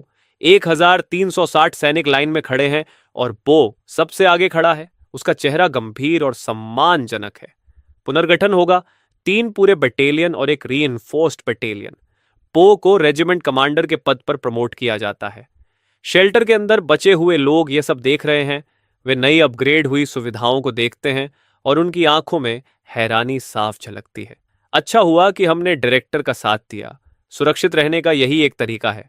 शेल्टर के ऑफिस में रन किंगली, मैं और सोम चिएन के साथ भाई शीन भी मौजूद हैं। हम सब लंबी मेज के चारों ओर बैठे हैं। मैं अपने दोनों हाथ मेज पर रखता हूं और तेज नजर से सबको देखता हूं। मैंने आज आप सबको यहां इसलिए बुलाया है क्योंकि मैं आधिकारिक तौर पर विभाग बनाना चाहता हूं। इससे शेल्टर का प्रबंधन और विकास आसान होगा। टॉयन, आपको इंटीरियर मिनिस्टर बनाया जाता है। आप सर्वाइवर्स के प्रबंधन और रिसोर्सेज के बंटवारे की जिम्मेदारी संभालेंगी। आपके काम पहले जैसे ही रहेंगे। रान किंगली थोड़ा आगे झुककर ध्यान से सुनती है। प्रोफेसर सुन, आपको एग्रीकल्चर मिनिस्टर बनाया जाता है। आप खेती और उत्पादन के जिम्मेदार होंगे। डायरेक्टर, आपके भरोसे के लिए धन्यवाद। मैं खुद खेती की जमीनों का सही प्रबंधन सुनिश्चित करूंगा और अगर मुझे मजदूरों की जरूरत पड़ी तो मैं तुरंत चीफ फैन से संपर्क करूंगा। बॉय, तुम्हें मिलिट्री डिपार्टमेंट का प्रमुख नियुक्त किया जाता है। तुम सुरक्षा, सामान इकट्ठा करने और बाहरी अभियानों के जिम्मेदार रहोगे। तुम्हें पूरी शक्ति दी जाती है। वो तेज और सटीक इशारे के साथ अपनी जिम्मेदारी स्वीकार करता है और उसकी आंखों में दृढ़ संकल्प दिखता है। भाई चैन, तुम्हें ट्रांसपोर्ट मैनेजमेंट डिपार्टमेंट का प्रमुख बनाया जाता है। तुम वाहनों के प्रबंधन और मिशनों की तैनाती की जिम्मेदारी संभालोगे। इस क्षेत्र में तुम्हारी टीम सच में एक्सेल करती है। चूंकि डायरेक्टर मुझ पर भरोसा करता है, मैं उसे निराश नहीं करूंगा। वाहनों से जुड़ी हर चीज की पूरी जिम्मेदारी मैं खुद लूंगा। मीटिंग खत्म होने के बाद एक्जियाओ किंग दरवाजे पर खड़ी रहती है। वह घबराहट में अपने कपड़ों का कोना मसल रही होती है। उगा, क्या तुम खत्म कर चुके हो? क्या मैं अंदर आ सकती हूँ? गया, क्या तुम्हारा काम खत्म हो गया? क्या मैं अंदर आ सकती हूँ? अगर कोई बात है तो अंदर आओ और सीधे कहो। मैं अपना काम बदलना चाहती हूँ। खेत का काम सच में मुझे सूट नहीं करता। मैं आपके पास काम करना चाहती हूँ। मुझे कपड़े धोना और खाना बनाना आता है, और मैंने खुद से मसाज करना भी सीखा है। अगर आपको आपत्ति ना हो तो आप मुझे एक मौका देकर देख सकते हैं। कपड़े धोने और खाना बनाने की ज़रूरत नहीं है, लेकिन मसाज के लिए कोशिश की जा सकती है। अगर तुम इसमें अच्छी निकली तो तुम मेरे पास ही रहोगी। धन्यवाद। मैं अपना पूरा प्रयास करूंगी, ये वादा है। मुझे पहले से पता था कि तुम मुझे देख रही थी। हमारी पहली मुलाकात से ही तुम्हारी नज़रें मुझ पर से कभी नहीं हटी। जिस दिन हम पहली बार मिले थे, उसी दिन से तुम्हारी आंखें मुझ पर टिकी हुई थीं।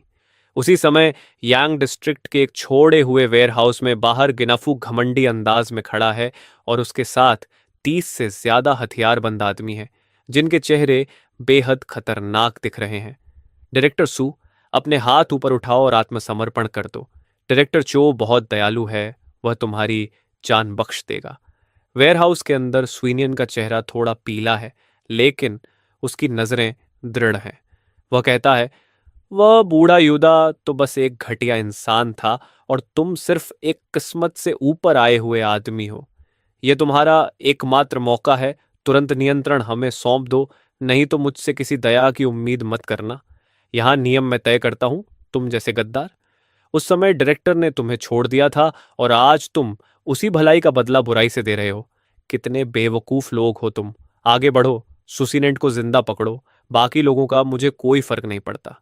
जो भी उसे पकड़कर लाएगा उसे इनाम मिलेगा। तभी एक आदमी रिपोर्ट करता है, चीफ, वेयरहाउस में दो समूह आपस में लड़ रहे हैं। चलो जाकर देखते हैं। सुपर 8 के अंदर चीफ चेन चे एक शेल्फ से टिककर च्यूइंग गम चबा रहा है। चीफ चेन, पास के छोड़े हुए वेयरहाउस में दो समूहों के बीच गोलीबारी हो रही है। हम संभाल लेंगे। दो समूह हैं, हमें उनकी संख्या और हथियारों की जानकारी है। वेयरहाउस के अंदर 10 से कम लोग हैं, और बाहर लगभग 20 से 30 लोग हैं। दोनों तरफ के पास सिर्फ हैंडगन है। कुल 5 अलग अलग मॉडल। सामान लोड करना बंद करो, कुछ लोगों को लो और मेरे साथ चलो। छोड़े हुए वेयरहाउस के आसपास ऊंची घास में सैनिक छिपे हुए हैं। बाहर कमान संभालने वाले चेंगले ग्रुप के लोग हैं। चीफ चेन, वे किससे लड़ रहे हैं? हम उन्हें काबू कर सकते हैं। क्या हम दखल दें? जाओ, अगर वे विरोध करें तो तुम्हें गोली चलाने की अनुमति है। सैनिक अचानक ऊंची घास से निकलते हैं। वे अपनी राइफल्स उठाते हैं और चारों तरफ से घेराबंदी कर लेते हैं। धत्तेरे की, कौन है जो हम पर हमला करने की हिम्मत कर रहा है? उनके पास असॉल्ट राइफल्स और ग्रेनेड्स हैं। दोनों पक्ष अपने हथियार नीचे रखो, जमीन पर बैठ जाओ और हाथ सिर पर रखो, नहीं तो हम तुरंत गोली चला देंगे। सर, वह सेना से है, अब क्या करें? वह सेना से है, अब क्या करें? अपने हथियार फेंक दो और वही करो जो वे कह रहे हैं। तुम कागूरा ग्रुप के सुसिनांट हो, फिर तुम्हारे ही लोग तुम्हारा पीछा क्यों कर रहे हैं? समूह के अंदर कुछ समस्या हो गई थी, मुझे धोखा दिया गया। मेरे साथ रिफ्यूज चलो और जांच में सहयोग करो। लगभग 10 मिनट बाद रिफ्यूज के ऑफिस में मैं सुइनेंट की बहन को जानता हूं। ब्रदर चेन ने मुझे सब कुछ बता दिया है। कागुरु ग्रुप की मौजूदा स्थिति क्या है। मेरे स्वॉर्ड ब्रदर युद्धा ने मुझे धोखा दिया और समूह का नियंत्रण अपने हाथ में ले लिया। अब वहां 1700 से ज्यादा सर्वाइवर्स हैं। मैं आगे झुककर तेज नजरों से देखता हूं और कहता हूं, मैं तुम्हें दो विकल्प देता हूं। यहीं रहो और मेरे लोगों में से एक बन जाओ, नियमों का पालन करो और खाने के बदले काम करो, या फिर मैं अपने लोगों से कहूंगा कि वे तुम्हें यहां से दूर छोड़ आए। सूचिंग कुछ देर सोचता है और जल्दी ही फैसला कर लेता है। मैं यहीं रहना चुनता हूं, लेकिन जो लोग बाहर मेरा पीछा कर रहे हैं उनका क्या होगा? तुम उनके साथ क्या करने वाले हो? मैं हल्की ठंडी मुस्कान के साथ जवाब देता हूं, उन्हें खत्म कर दिया जाएगा। वैसे भी मैं पहले से कगुरा ग्रुप को अपने अंदर मिलाने का इरादा रखता था। यह पहले से ही अस्थिर लोगों को हटाने का सही मौका है। अगर आप मुझ पर भरोसा करें तो मैं आपकी मदद कर सकता हूं। इसकी जरूरत नहीं है। उन्हें संभालने के लिए मुझे तुम्हारी मदद नहीं चाहिए। तभी ऑफिस का दरवाजा धीरे से खुलता है। अरे नौजवान, मैंने सुना है कि तुम प्रेसिडेंट सुइनियन को यहाँ लेकर आए हो। प्रेसिडेंट सू, आपकी प्रतिष्ठा आपसे पहले ही यहाँ पहुंच चुकी है। दुनिया की 500 सबसे बड़ी कंपनियों में से एक कगूरा ग्रुप का यहाँ होना सच में प्रभावशाली है। मैं चिरन हूँ, रेफ्यूज के इंटरनल अफेयर्स डिपार्टमेंट की डायरेक्टर रान किंगली। तो आप राजधानी की रान फैमिली की वारिस हैं। रान किंगली हल्की मुस्कान के साथ शांत स्वर में कहती है कि इस अपोकलिप्स के बाद अब कोई अमीर घर की युवतियां नहीं रहीं। मैं बस एक साधारण इंसान हूं जो डायरेक्टर पर निर्भर करती है। मैं उत्सुक नजर से अपनी चाय का कप मेज पर रखता हूं और पूछता हूं, चिंगली, तुम इतनी जल्दी वापस क्यों आ गई? तुमने तो कहा था कि आज रात देर से लौटोगी। उसने जवाब दिया, मैंने सुना कि मिस्टर सू आ गए हैं, इसलिए मैं जल्दी वापस आ गई। तुमने उसके लिए क्या योजना बनाई है? मेरा स्वर शांत है और चेहरा भावहीन। मैं उसे बाकी सर्वाइवर्स की तरह कोई काम दे दूंगा। राण किंगली हल्का सा सिर झुकाकर गंभीर स्वर में कहती है कि पहले मैं मिस्टर सू को ठहरने की जगह दे देती हूँ। आगे की बात बाद में करेंगे। ठीक है, जैसा तुम कहती हो वैसा ही करते हैं। रान किंगली और स्वीनियन साथ में ऑफिस से बाहर निकलते हैं। रान किंगली की चाल बेहद सलीकेदार है और स्वीन की मुद्रा गरिमापूर्ण है। स्टूडियो के अंदर रान किंगली और स्वीनियन छोटे सोफे पर आमने सामने बैठे हैं। मिस्टर सू, क्या यह अस्थायी व्यवस्था आपको ठीक लगती है? यह थोड़ा तंग है, इसके लिए मुझे खेद है। सू सिंह हल्के से सिर हिलाता है और उसके होंठों पर हल्की मुस्कान आ जाती है। इस अपोकलिप्स की दुनिया में सिर पर छत होना ही एक बड़ी किस्मत है। यहाँ स्वागत किया जाना ही मेरे लिए सम्मान की बात है। रैन किंगली थोड़ा आगे झुकती है और उत्सुक नजर से पूछती है, क्या आपको बुरा लगेगा अगर मैं थोड़ी देर आपसे बात करूं? मैं हमारे रेफ्यूज के बारे में आपकी पहली राय जानना चाहती हूं। स्विंग उंगलियों से हल्का सा इशारा करता है और सोचते हुए कहता है कि मेरी पहली छाप बहुत अच्छी है। यह जगह सुरक्षित और अच्छी तरह संगठित है। मुझे उम्मीद नहीं थी कि इसे डायरेक्टर गिबोदा जैसे किसी ऐसे व्यक्ति ने बनाया होगा जो मेरी ही उम्र का है। वह सच में बहुत सक्षम है। रैन किंगली की आंखें चमक उठती हैं और उसका स्वर गंभीर हो जाता है। मैं इस सैंक्चुअरी की रक्षा करना चाहती हूं, लेकिन इस समय हमें मैनेजमेंट में काबिल लोगों की बहुत कमी है। इसलिए मैं आपसे मदद मांगना चाहती हूं, मिस्टर सू। सुइन की नजर एक पल के लिए बदलती है, लेकिन उसका चेहरा अब भी शांत रहता है। मैंने तुमसे वादा किया था कि मैं डायरेक्टर द्वारा तय की गई एक्टिविटीज को सीरियसली संभालूंगा, इसलिए अब पुराने मामलों को बार बार छेड़ने की जरूरत नहीं है। रैन किंगली ने हल्की सी मुस्कान दी, जैसे बात को यहीं खत्म करना चाहती हो। फिर बोली कि तुम आराम से आसपास का इलाका देखो, हो सकता है ये जगह तुम्हें पसंद आ जाए। स्वीनियन की नजर साफ और सीधी थी। उसने धीरे से सिर हिलाया और कहा कि उसके पास जाने के लिए कहीं और जगह नहीं है, इसलिए वह यहां सब कुछ ध्यान से देखेगा। रान किंगली खड़ी हुई, अपनी स्कर्ट ठीक की और बोली कि अगले 2 दिन अच्छे से आराम करो, तुम्हें जो भी चाहिए होगा हम भेज देंगे। ठीक है, मैं चलती हूं, मुझे काम है। उसी समय गिबोदा के बड़े ऑफिस में मैं नक्शे पर एक निशान दिखा रहा था और वो ध्यान से सुन रहा था। चानले ग्रुप में 1700 से ज्यादा सर्वाइवर्स हैं। यूडा के पास 300 आदमी और 60 से ज्यादा पिस्टल्स हैं। 100 लोगों को भेजो और एक दिन में उन्हें काबू में कर लो।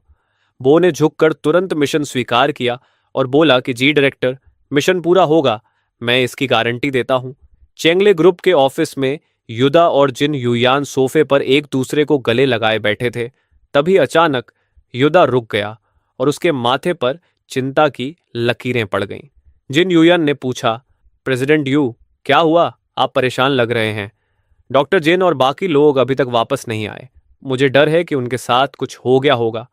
वे अपने साथ बहुत सारे हथियार लेकर गए थे। वे जरूर उस आदमी को पकड़कर वापस लाएंगे। तब तुम उसके साथ क्या करने वाले हो? अगर वह समझदारी से पेश आया तो मैं उसे एक मौका दूंगा, नहीं तो मैं खुद उससे निपट लूंगा। तभी अचानक आवाज आई, हिलो मत, हाथ सिर के ऊपर रखो। युदा घबरा कर बोला, तुम लोग कौन हो? जवाब आया, इसे और बाकी सभी सर्वाइवर्स को साथ ले जाओ और सबको एस्कॉर्ट करके शेल्टर तक ले जाओ। आधे घंटे बाद शेल्टर की बैरक्स में मैं युदा को जमीन पर घुटनों के बल बैठे देख रहा था। तो तुम ही युदा हो? तुम्हें पता है तुम कहाँ हो? युदा बोला, नौजवान, क्या हमारे बीच कोई गलतफहमी नहीं है? अगर तुम्हें कुछ चाहिए तो सीधे कहो, इतना हंगामा करने की क्या जरूरत है? मैंने ठंडे स्वर में कहा कि मुझे मैना पावर की कमी है, इसलिए मैं तुम्हें लेने आया हूं। और हाँ, तुम्हें एक पुराने जान पहचान वाले से मिलवाता हूं। उसी समय रुआन किंगली और सुइनियन ऊंची हील्स पहनकर बैरक्स में अंदर आए। उनकी चाल बहुत एलिगेंट थी।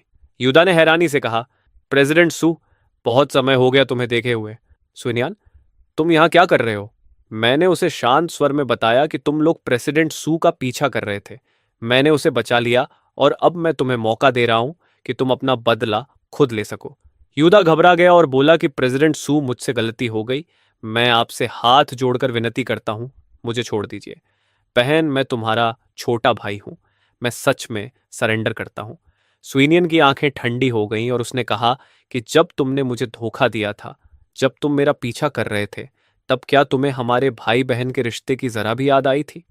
जब तुमने मुझे धोखा दिया था और मेरा शिकार कर रहे थे, तब क्या तुम्हें हमारे रिश्ते की परवाह थी? थोड़ी देर बाद मैंने कहा कि अच्छा काम हुआ, कागुरा ग्रुप के सभी मेंबर्स को इकट्ठा कर लिया गया है। अब तुम्हारा काम है कि अनस्टेबल लोगों को अलग करके छांटो। जवाब मिला कि मैं इसे जितनी जल्दी हो सके पूरा कर दूंगा। उसी रात एक कमरे में रान किंगली और मैं बिस्तर पर साथ लेटे हुए थे। मैं रान किंगली की लंबी टांगों को हल्के से सहला रहा था और उसके होंठों पर हल्की मुस्कान थी। उसने मजाक में पूछा कि तो तुम्हें स्टॉकिंग्स इतनी पसंद हैं क्या? प्रेसिडेंट को भी ऑफिस क्लोथ्स पहनना बहुत पसंद है। बताओ, मेरे और उसके बीच कौन ज्यादा खूबसूरत है? उसने फिर वही सवाल दोहराया कि प्रेसिडेंट को भी ऑफिस क्लोथ्स पसंद हैं। मेरे और उसके बीच कौन ज्यादा खूबसूरत है? मैंने हंसते हुए कहा कि मेरी सेहत दुनिया में सबसे अच्छी है, लेकिन मेरे दिल में वही हमेशा सबसे अच्छी रहेगी। फिर मैंने गंभीर होकर कहा कि चलो अब असली काम की बात करते हैं। इंटरनल मैनेजमेंट का एक हिस्सा सुसीनियंट को सौंप देते हैं। उसकी टैलेंट बेकार नहीं जानी चाहिए। रान किंगली बोली कि वह मेरी सीनियर है और वह उसे मैनेजमेंट पोजीशन पर प्रमोट करना चाहती है। उसने कागुरा ग्रुप को उस समय संभाला था जब वह दिवालिया होने के कगार पर था। उसके पास मैनेजमेंट का असली टैलेंट है, लेकिन अपोक्लिप्स के बाद उसके पास अपनी क्षमता दिखाने की कोई जगह नहीं बची। समस्या यह नहीं कि उसमें काबिलियत की कमी है। मैंने कहा कि ठीक है, बड़ी बहन, तुम ही इसे संभाल लो, लेकिन उसे पूरी तरह हमारी तरफ कैसे लाया जाए? रान किंगली ने मुस्कुराकर कहा कि सबसे अच्छा तरीका है कि तुम अपने चार्म्स इस्तेमाल करो और उसे अपने करीब लाओ। फिर उसने दोबारा कहा कि सबसे अच्छा तरीका यही है कि तुम उसे अपने चार्म से अट्रैक्ट करो, लेकिन यह सब धीरे धीरे करना होगा। पहले उसका भरोसा जीतना होगा और उसे आजादी भी देनी होगी। मैंने हंसते हुए पूछा कि बड़ी बहन, तुम चाहती हो कि मैं उसे फ्लर्ट करूं या एक नया टैलेंट रिक्रूट करूं?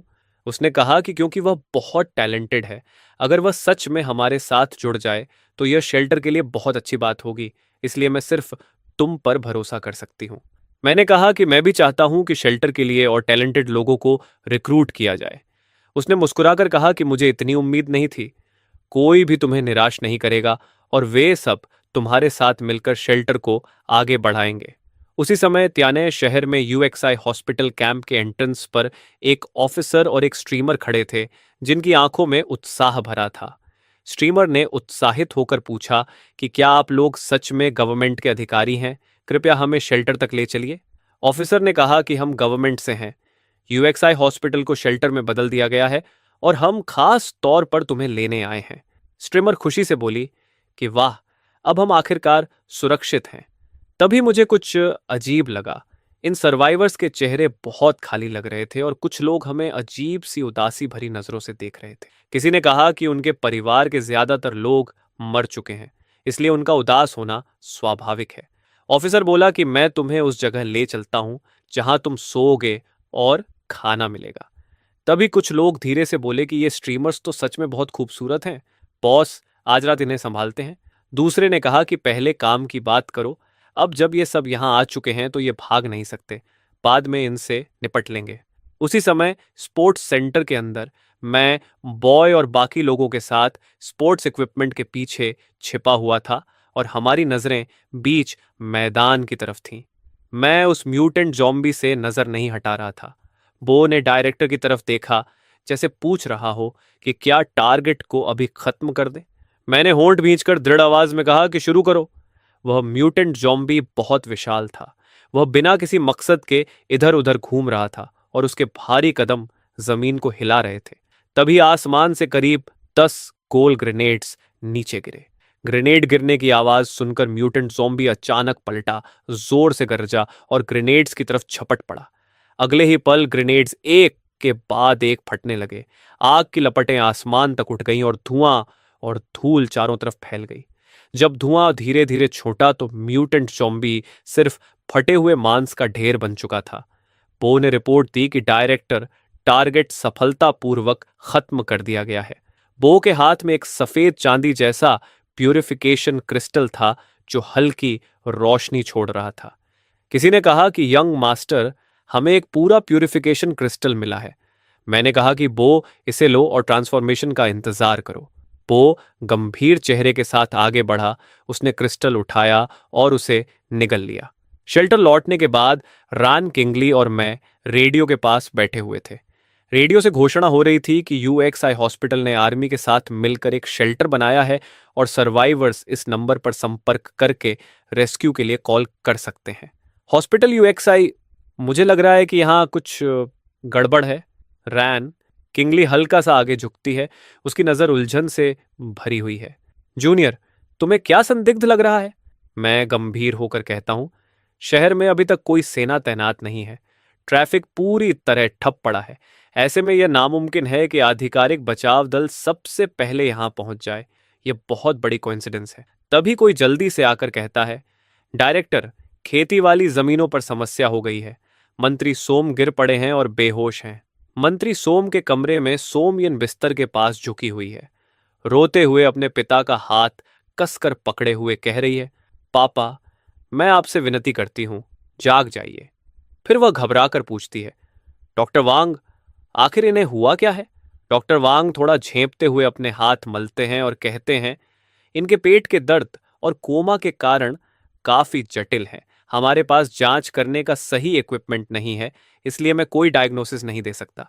मेरी नज़र तेज हो जाती है और मैं सख्ती से कहता हूं, मेडिकल सेंटर में जरूरी इक्विपमेंट मौजूद है। मंत्री को जांच के लिए वहां ले जाओ। डॉक्टर वैंग और भी असहज दिखते हैं और बेबस होकर कहते हैं, छिंगांग सानके का इक्विपमेंट बहुत एडवांस्ड है। मुझे सिर्फ पुराने उपकरण चलाने आते हैं। मेरी स्किल्स बहुत लिमिटेड हैं। यह सुनकर सोमयन अचानक खड़ी हो जाती है और मेरी तरफ देखती है। मैं आपसे हाथ जोड़कर विनती करती हूं, मेरे पिता को बचा लीजिए। हॉस्पिटल यूएक्सआई में डॉक्टर है ना, मैं कुछ भी करने को तैयार हूं। मैं उसे रोकते हुए कहता हूं, घुटनों पर मत गिरो, मैं मदद करूंगा। मंत्री सोम ने इस शेल्टर के लिए अपना सब कुछ लगा दिया है। मैं उन्हें नहीं छोड़ूंगा। मैं और रन किंगली एक दूसरे की तरफ देखते हैं। उसकी आंखों में चिंता साफ दिख रही है। मैं कहता हूं, मैं कुछ लोगों को लेकर हॉस्पिटल यूएक्सआई जाऊंगा। एक तो वहां की स्थिति देखनी है और दूसरा किसी डॉक्टर को वापस लाना है। रैन किंगली तुरंत मना करती है, नहीं, यह बहुत खतरनाक है। पॉयंस और बाकी लोगों को भेज देना काफी है। तुम खुद को खतरे में नहीं डाल सकते। मैं शांत होकर जवाब देता हूं, फिक्र मत करो, मैं एक इवॉल्व्ड हूं, टेस्बुआ। बाकी लोग और एक प्लेटून हमारे साथ होंगे। हमारी सुरक्षा के लिए इतना काफी है। संकट के समय ही असली ताकतवर लोग उभरते हैं। मुझे जाना ही होगा। रैन किंगली की आंखें लाल हो जाती हैं और वह गंभीर आवाज में कहती है, तो मुझसे वादा करो कि तुम सुरक्षित वापस आओगे। अगर तुम्हें कुछ हुआ तो मैं भी तुम्हारे पास आ जाऊंगी। मैं हल्की मुस्कान के साथ कहता हूं, चिंता मत करो, मिशन जल्दी खत्म होगा और मैं जल्द ही हॉस्पिटल यूएक्सआई के गेट पर वापस आ जाऊंगा। इसके बाद बीओआई, बाकी लोग और मैं अस्पताल के दरवाजे के सामने खड़े होते हैं। तभी कुछ सैनिक हम पर बंदूक तान देते हैं और चिल्लाते हैं, रुको, तुम लोग कौन हो? मैं तुरंत हाथ ऊपर उठाकर कहता हूं, शांत रहो दोस्तों, घबराओ मत। हम यांगेट डिस्ट्रिक्ट के सर्वाइवर्स हैं। हमने रेडियो पर सुना था कि यहां एक ऑफिशियल रिफ्यूज है। सैनिक थोड़ा ढीले पड़ते हैं और कहते हैं, ओ, तो तुम लोग शरण लेने आए सर्वाइवर्स हो। स्वागत है, स्वागत है। यहां तक पहुंचने में तुम्हें लंबा सफर तय करना पड़ा होगा। आसान नहीं रहा होगा। मैं सिर हिलाकर कहता हूं, हाँ, बिल्कुल नहीं। शुरू में हम 17 या 18 लोग थे। रास्ते में हमने बहुत से भाइयों को खो दिया। हमारे पास अब खाने का भी कुछ नहीं बचा है। क्या हमें थोड़ी सप्लाईज मिल सकती हैं? सैनिक कहता है, बिल्कुल, मेरे साथ आओ, मैं तुम्हें रहने की जगह और कुछ खाना दिला देता हूं। थोड़ी देर बाद एक हॉस्पिटल के कमरे में वह युवा अधिकारी खाना और पानी रखता है और बिस्तर के किनारे बैठ जाता है। उसकी नज़र हमें ध्यान से परख रही होती है। वह लापरवाही से कहता है, तो तुम लोग भागकर यहां आए हो, लेकिन तुम काफी कैपेबल लगते हो। मैं जवाब देता हूँ, हम पहले खिलाड़ी थे। हमारी अच्छी फिजिकल कंडीशन की वजह से ही हम बच पाए। आप जैसे सैनिकों से मिलना हमारे लिए सच में किस्मत की बात है। आखिरकार अब हम थोड़ा चैन की सांस ले सकते हैं। वह युवा अधिकारी उठकर दरवाजे की तरफ बढ़ता है और उसके होठों पर एक ठंडी मुस्कान आ जाती है। ठीक है, आराम करो, मैं तुम्हें और परेशान नहीं करूंगा। बेवकूफ, आज के समय में भी सेना की मदद पर भरोसा करते हैं। शांत रहना, ये एक हफ्ते का राशन है। उसके जाते ही बॉय नाटक करना बंद कर देता है। वह लोहे की सलाखों के पास जाता है और जोर से उन्हें हिलाता है। डायरेक्टर, आप सही थे, यहाँ सच में कोई गड़बड़ है। सामने वाले कमरे में जीन मिंग सलाखों को पकड़े खड़ा है और जीन वाई उसके पीछे खड़ी है। जीन मिंग कहता है, तो तुम लोग भी उन बेचारों में से हो जिन्हें रेडियो से फंसाया गया है। और दोस्त, क्या तुम भी यहाँ कैद हो? चानवाई सलाखों के पास आती है और अचानक हैरानी से बोल पड़ती है, तुम, क्या सच में तुम हो? तुम यहाँ क्या कर रहे हो? मेरी आंखें फैल जाती हैं और चेहरा हैरानी से सख्त हो जाता है। तुम मुझे पहचानती हो? जानवाई की आंखें लाल हो जाती हैं। वह सलाखों को पकड़कर कहती है, मैं जान यी हूं। हम 2 साल तक मिडिल स्कूल में एक ही क्लास के पड़ोसी थे। क्या तुम भूल गए? अचानक मुझे सब याद आ जाता है और मैं पूछता हूं, तुम यहाँ कैद कैसे हो गई? वह कड़वाहट से कहती है, जैसे तुम लोग फंसे वैसे ही मैं भी रेडियो के झांसे में आ गई। और हाँ, मैं एक पुरानी दोस्त से बात कर रहा हूँ। थोड़ा चुप रहो। ग्रेजुएशन के बाद मैं यूनिवर्सिटी नहीं गई। अपोकलिप्स शुरू होने के बाद मैं एक स्ट्रीमर बन गई थी। फिर उन्होंने मुझे और कई दूसरी स्ट्रीमर्स को फंसाकर यहाँ ले आए। मैं जीनमिंग की तरफ मुड़ता हूँ और कहता हूँ, मैंने वाई को कहते सुना कि तुम यहाँ काफ़ी समय से हो और जगह को अच्छी तरह जानते हो। क्या तुम बता सकते हो कि मुझे एक कॉम्पिटेंट डॉक्टर कहाँ मिल सकता है? जीन मिंग ठंडे स्वर में कहता है, और मैं तुम्हें क्यों बताऊं? हम सब यहाँ कैदी हैं। किसी को भी यहाँ से निकलने का हक नहीं है। तभी बॉय की एवोल्यूशन सक्रिय हो जाती है। उसकी ताकत अचानक विस्फोट की तरह बढ़ जाती है। वह दोनों हाथों से लोहे की सलाखें पकड़ता है और आसानी से उन्हें मोड़ देता है।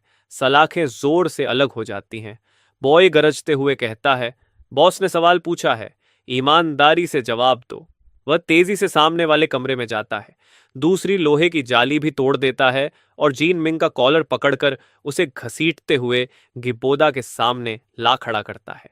मैं शांत लेकिन सख्त आवाज में कहता हूं, मैं पूछूंगा और तुम जवाब दोगे। कुछ मत छिपाना। यहां कुल कितने सर्वाइवर्स कैद हैं? जान मिंग डरते हुए कहता है, कम से कम 5,000 लोग। अस्पताल की तीनों बिल्डिंग्स को जेल में बदल दिया गया है। उनका एक लीडर है जिसे चीफ लॉन्ग कहते हैं। वे 5 या 6 लोग हैं और उनके पास हैवी वेपन्स हैं। मैं आपसे विनती करता हूं, मेरी बहन को बचा लीजिए। वह यही डॉक्टर थी। उन्होंने जरूर उसे भी कैद कर रखा होगा। वे मेडिकल फील्ड के लोगों को पकड़कर उन पर एक्सपेरिमेंट्स करते हैं। मैं शांत होकर कहता हूं, हम अभी के लिए जा रहे हैं, लेकिन जल्द ही वापस आकर इस जगह को अपने नियंत्रण में ले लेंगे। हमारे बारे में किसी को मत बताना।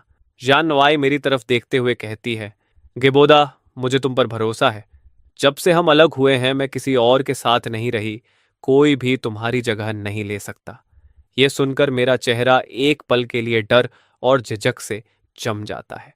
फिर मेरे चेहरे के भाव नरम पड़ जाते हैं और मैं कहता हूं, चिंता मत करो, मैं वापस आकर तुम्हें लेने जरूर आऊंगा। ये वादा है। इसके बाद बॉय, बू और मैं कमरे से बाहर निकल जाते हैं और हमारी परछाइयां कॉरिडोर के आखिर में गायब हो जाती हैं। जान वाई दरवाजे पर खड़ी हमें जाते हुए देखती रहती है।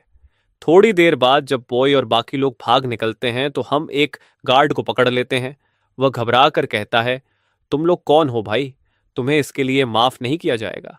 मैं उसे ऊपर से घूरते हुए कहता हूं, मैं सवाल पूछूंगा और तुम जवाब दोगे। अगर कुछ भी छिपाने की कोशिश की तो नतीजे तुम्हें भुगतने होंगे। वह डरकर तुरंत कहता है, मैं सब बता दूंगा।